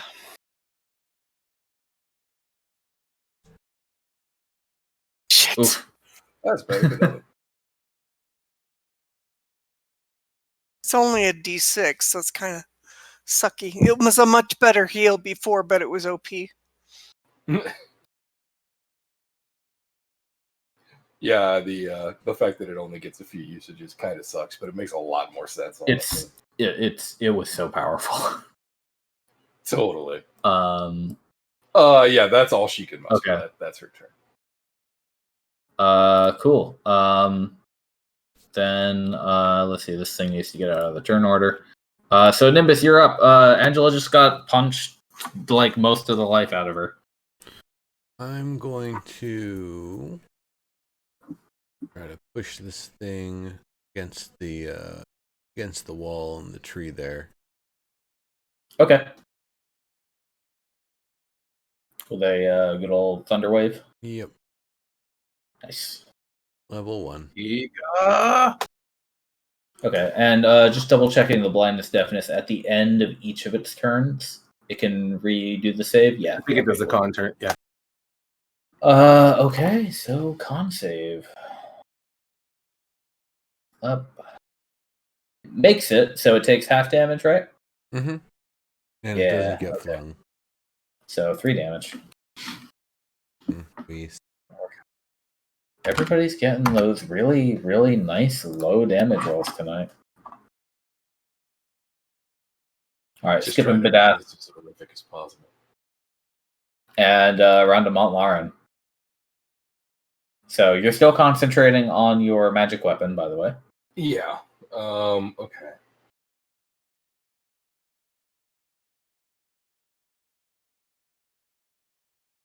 No, really, I'm fine. This is she's doubled over. Yeah. Tanaya, I'm gonna pass through the ruby. Okay. FS. Let me roll. But at the same time, I sort of like look back to her and I say, Take care of 6. Angela." Oh, Lauren, that's for you. That's a good roll. Perfect, thank you. Okay, and then with that in mind, I am gonna do a thing. You got one more space, by the way, just in case you didn't. Yeah, no, I stopped here on purpose. Okay. I'm gonna try to Nature's Wrath that thing though. Sweet. All right. Strength or Dex, or otherwise it is restraint. Oh god, I closed the fucking character sheet. Anyway, let's see. This one's a little bit better at strength, in case that wasn't obvious. It's a saving throw, right? Yeah. Yeah. What's your DC? 13. Fuck. Better than the DC. Shit. So yeah, this thing is Yeah, it just flails and snaps all the lines. pretty much. That fucking spell has never worked. I promise it will work when it is meant to. What a load of bullshit, says the GM. Listen, this guy can't hit shit, but you know he fucking murdered that paper monster, like really good and incredibly cinematically.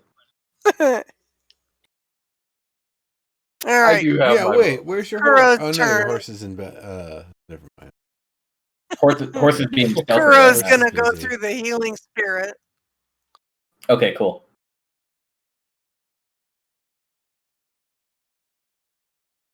And it has how many uses left after that? 0. That's it.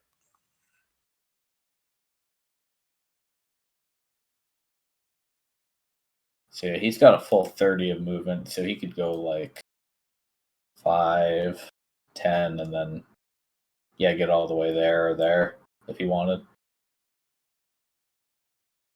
Nice. Good heal. All right, we'll put Ruby in the corner in case you want to use him later. Okay.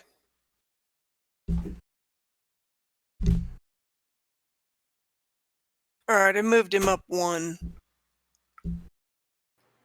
You could close an attack if you wanted to. You do have Yeah, enough he could actually make it. That's only 25 going that direction through the spirit from where he was. and from there, I could still protect you when it attacks back. All right. Oh yeah, if you're next to Mount Lauren, yep, that would work. Oh my god, the lag. Mm-hmm. I know, right? That's the true bad boss at this fight. It's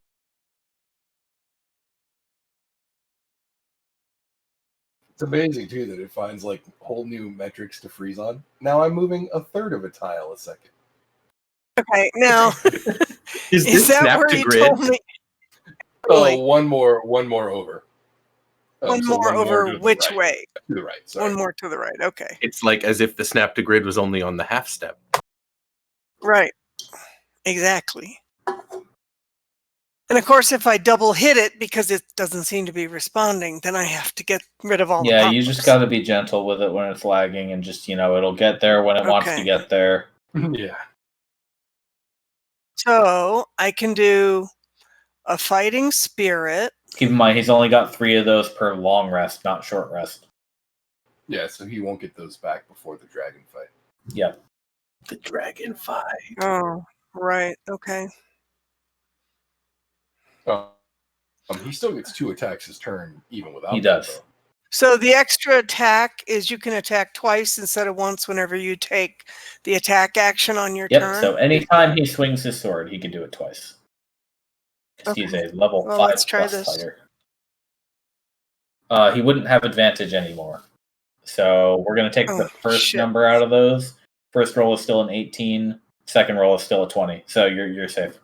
Nice. Unfortunately, the 18 won't hit. 18 won't hit? Correct. Shit. And we've rolled so high with every hit that we didn't. Yeah, you guys have been topping 20s. So that is going to be a 4 slashing damage with the resistance. But he gets in there a little bit.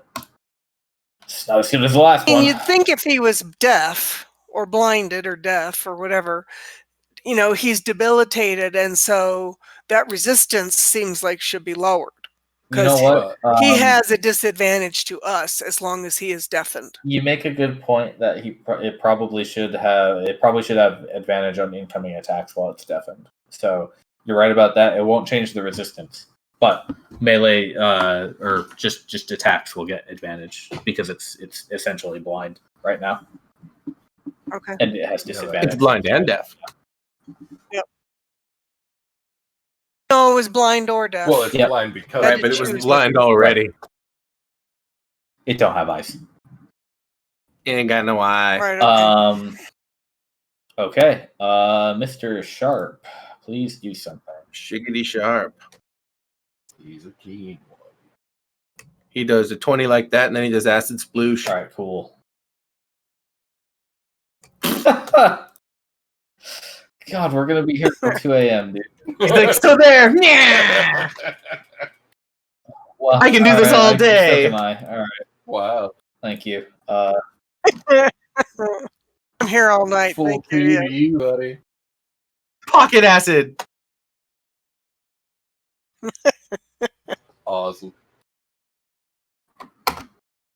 Yeah, I mean that's how it looks, though, right? Like he has his hand in his pocket, and then he mutters some kind of incantation, and he just whips his arm out, from under his hand, from his sleeve, just like a bunch of fucking Goo. Just say it. Pocket It's not. lint. It's not goo. It's a bubble. Yeah. Thank goodness. Thank goodness.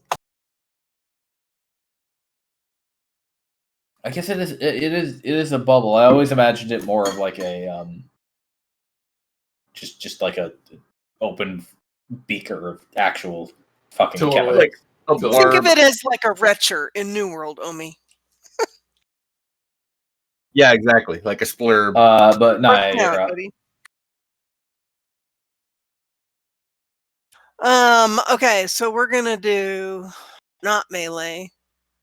We're gonna do, Yeah, you can spell. And like I said, attacks. although Thorn Whip is tempting since it is disabled. Yeah, and Or- attacks will have advantage. So yeah, that'll apply to cantrips that are attacks too, though. Anything that's not a saving throw. Is the target? I mean, is he moving, writhing, flailing? Oh yeah, this anything, thing. or is it just standing there? This thing is pretty much flailing at all times, especially while it's deafened. And right now, most of its flailing seems to be aimed roughly at Kuromizawa, because he was just attacking it. But then Sharp pulled in, and now it's kind of like diverted off in that direction a little bit. You don't think this thing has much in the way of like object permanence while it's deafened. It just knows there's something. Shit. And I looked at the description again on the Thorn Whip, and I don't want to pull it 10 feet closer to me. So Okay, yeah. Is that a mandatory effect or is it an optional effect? it's mandatory. If it's a large boss or mob, or if it's a large boss or larger, I guess. Yeah, and you would have do pull advantage it on towards produce you. flame. So you can roll produce flame one more time, and we'll use the higher one. Oh, okay. Nice. That'll hit. That'll do 11. Hey!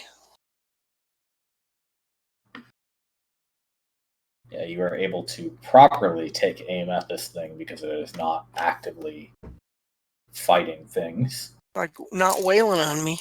Yeah. So that's a pretty good hit there. And then Amber Green gets his turn. So you're at the moment, Amber Green, still concentrating on that silence up above. Right. Which is not really useful at this moment. If you want to dismiss it, we can. Yeah, let's dismiss it. Okay, so you're no longer concentrating. Spell end.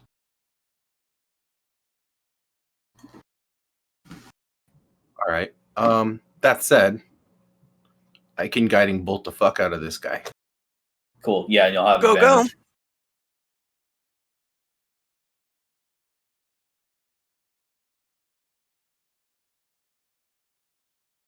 Roll it one more time with for the advantage. Oh, I didn't click Not the with it. advantage. Don't All click right, cool. advantage this time. No, I won't. Yeah. Just roll it one more time. I get it.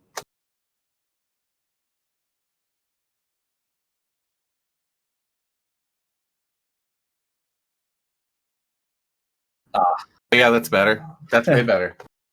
Yeah. Okay. So you can't quite get, or you sort of get it in between the flailing limbs this time, and don't manage to hit any of them, sadly. So that'll be your turn unless you'd like to move. No, I'm good. Staying where I am. Okay. So next thing that happens is this creature is going to like tumble left and just kind of like flail every limb in every direction.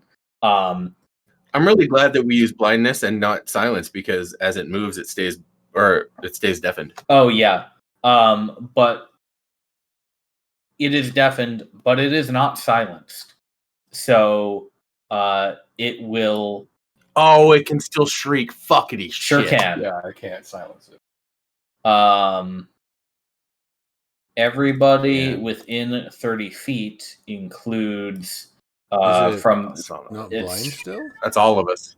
uh No, it's deafened. It's not blinded. It just doesn't have eyes. everybody except Angela and Lufael are getting this one.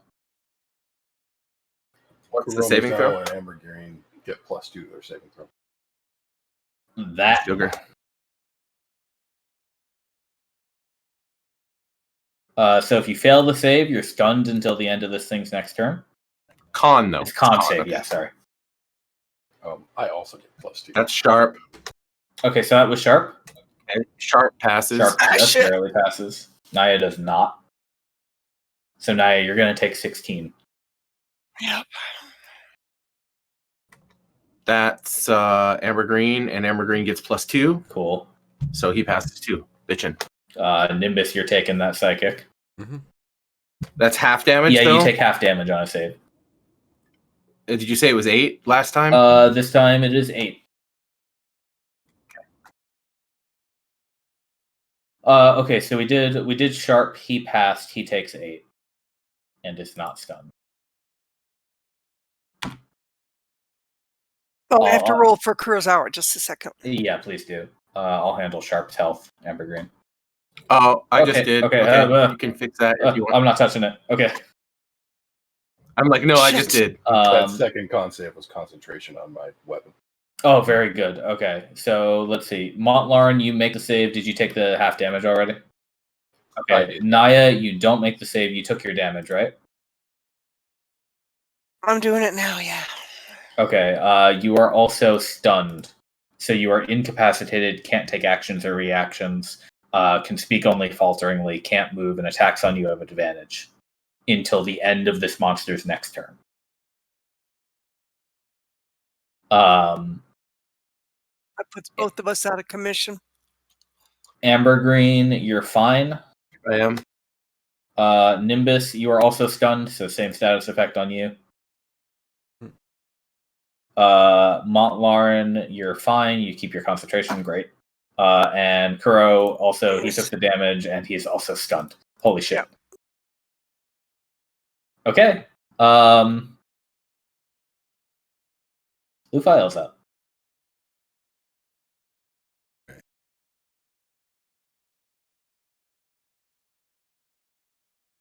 One of the few with almost full health. Did the creature save against? Or, Yeah, it does need to do that. Save, thank you. But and it is no longer deafened. Okay.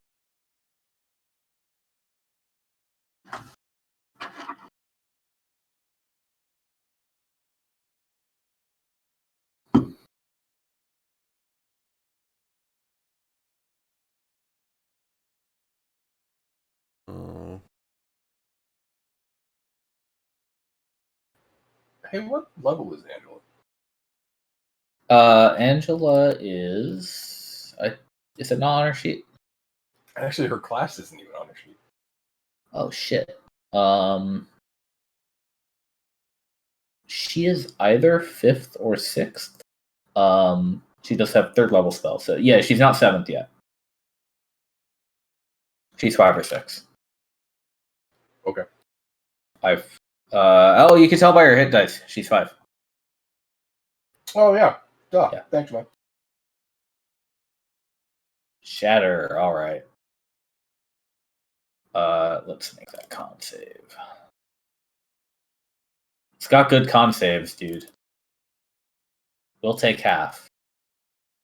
So only 5. Yep.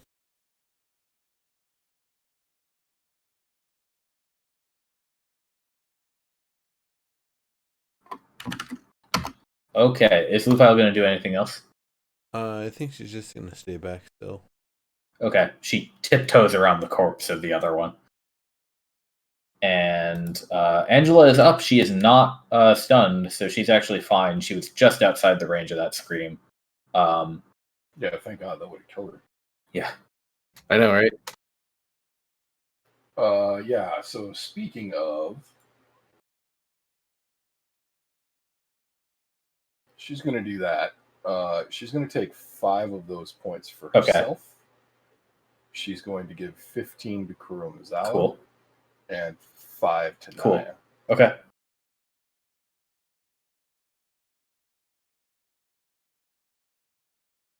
This feature can restore If a Kuro creature. could speak, he'd Hold say on. thank you. To no more than half of its hit point maximum.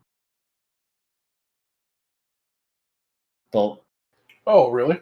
Well, in that case, give it all to Naya up to her half. Yeah, so choose any creatures and divide these hit points. It can restore a creature to no more than half of its hit point maximum.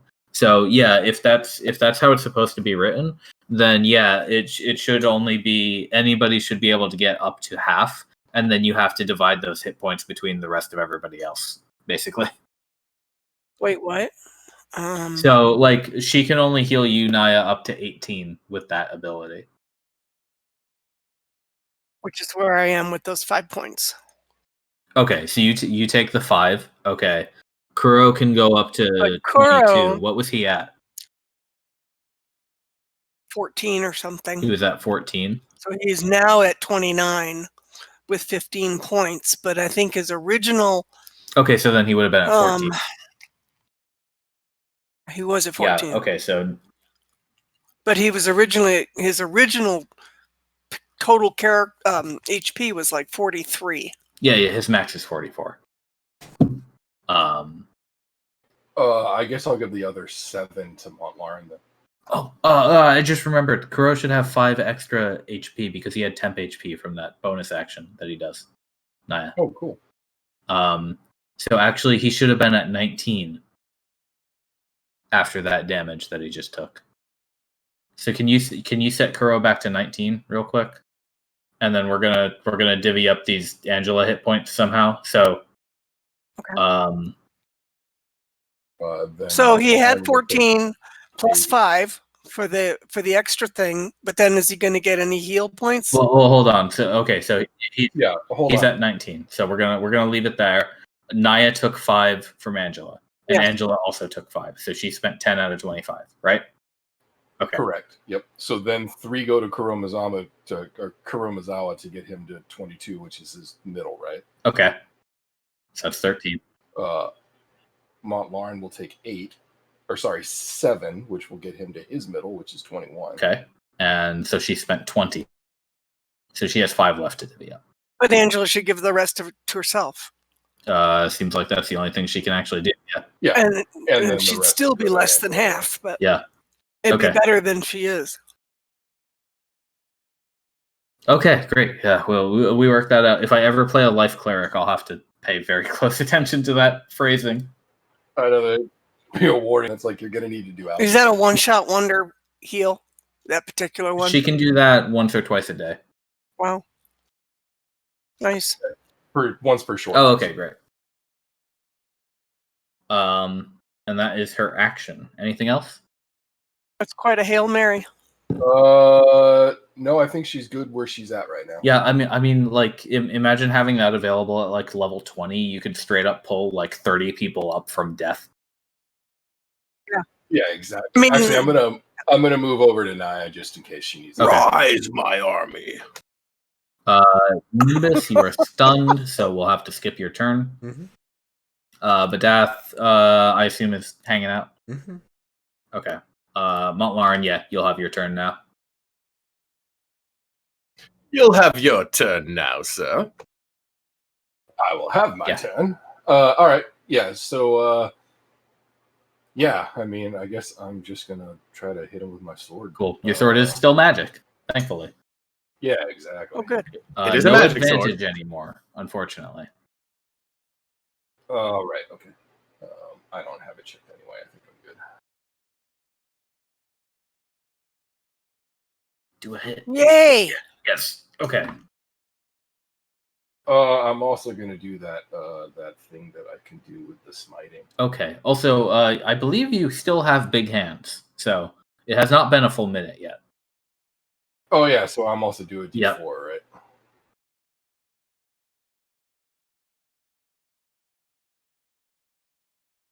Cool. Okay, so that's gonna be. Let's see. You got a +1 longsword, so that's 8. Wow. That was. Look at those fours! Holy crap-o. No, he's doing 1d4. You want to take that first 4 out of that one? I was going to say, just take Sure. that That'd four. be great. Yeah, we'll take the first one. Holy shit! No, it's fine. It's fine. He did a bad. He did the wrong thing. So it's 8. 13 is 21. Not undead or fiend. and then 4 is 25, and all of that is magical damage. So you get a very delicious 25 damage, and then your extra attack. Oh yeah. Holy shite. Maybe I don't have to cast on this guy at all. Hey, look at that. Oh, look at that. All right, so that is 25 plus 18 is 43. Lauren! Woohoo! Oh, plus one Is it d4. dead? Oh, right.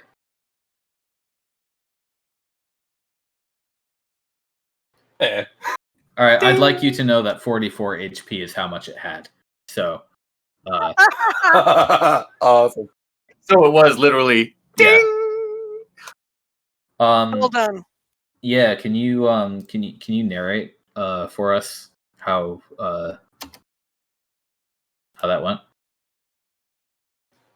Yeah, I imagine that the first hit I probably just went straight for like a body blow, just trying to take a chunk out of it. Yeah. Right? And the light smashes down, and I pull the blade back, and I go to do one of those like freaking Soul Calibur style, Siegfried fucking decapitating Freaking slashes. Soul Calibur.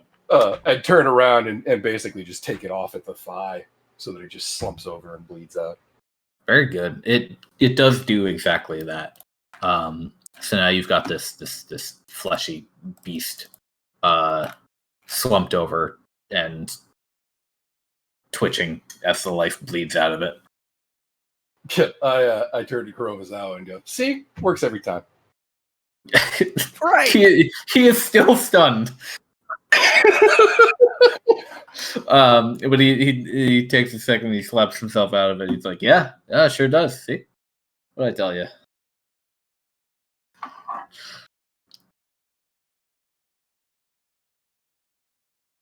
Well, that was entirely too dangerous. Right. Neat side trip. Yeah, here we are, getting ready for a huge fight, and we've had to, yeah. What were they guarding? Good training, though. Yeah, but we don't have any time for a long rest to reset spells and things.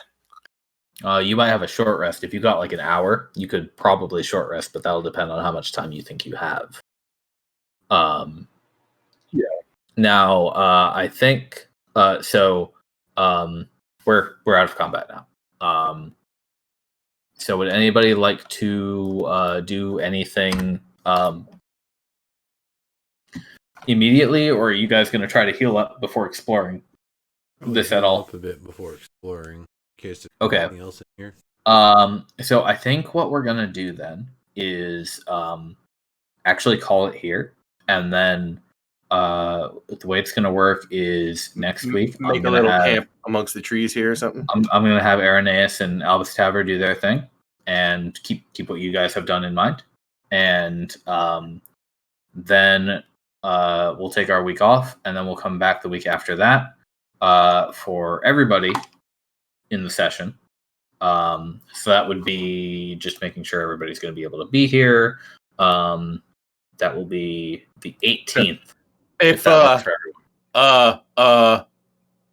if things go the way they're looking, the 18th might find me in Irvine, California, signing contracts on a condo. Excellent. Okay. In that case, That said, I mean, In this depending shutdown? Wait, what now? I said in this shutdown? Yeah, dude, that's Wow. when I know. the 18th is when they want me there. The latest I can take this lease. So if I actually do take this lease, which I think they said I'm pretty sure I will know tomorrow for sure. But if I get this lease, then yeah, the 18th I will be in Irvine taking the keys on that day. That said, I can bring my laptop, and if my internet is already hooked up, I could join in from there. Okay. So we'll go with that. Wow. We'll make sure everybody who can make it. We'll decide what to do as we get closer, but that's pretty much going to be our next day for the whole team. For that matter, I would rather, because otherwise I'm just gonna be sitting by myself alone in an unfurnished fucking I know what you mean. condo. So okay, that's a good idea then. So Yeah, basically what's going to happen is we're going to resolve the stealth section, the stealth encounter, or whatever happens over there. And then depending on what they do and where they get to as an endpoint, and based on you guys having taken a few hours to do this event, and assuming you're going to heal up a little bit before the next thing starts, we'll kind of catch you all up together at the session on the 18th. And will that be a short rest or a long rest? You're not going to be able to get a long rest out here, so it's going to be a short rest however you do it, and that's if you have an hour to rest. Yeah, we'll basically just handle it all as like downtime before the big group session. That's what you're saying? Yeah, pretty much. Yeah, we will. So probably the way it'll go is next week will be a pretty short session probably, and then we'll do the 18th, and that'll be when we kind of like do all the bookkeeping and what happened after all those sessions, and we'll catch up here just so that we're in sync with the two teams. But yeah, you guys have slain the beasts that had laid claim to this keep. Everybody made out of it. Everybody made it out not dead. Reasonably well, yeah. Yeah. So good job, guys. I'm gonna give you the let me do some extremely quick math. It's that many. Actually not that much because of how many people are here. How many people do you have? 4 and 4 is 8. Yep. Everybody gets 450 XP. It's not a lot. Nice. Okay. I'll take it. Cool, yeah. Better than nothing. Yeah. 450? 450. Yep. Sugar. I'm not going to add it for sharp, though. You do that, right? No, you don't have to touch that. I can close your character sheet. I handle all their level ups as they need to happen. You guys are now in here, so maybe spend the next couple weeks thinking about like what kind of plans you'd like to have for here and what's going to happen with the princelings. Next week, I will check with Alvis and Irenaeus and make sure they're all good to play, and we'll get that done. I'll make sure probably we'll have Alvis Tower stream it. Sounds good, man. Thanks for the session. Cool. Thank you for joining, everyone. Good fight. Yeah, that was fun. Good stuff. All right. I will see you guys next time. Bye, everyone. Later, folks. Hey, good night, everyone. everybody.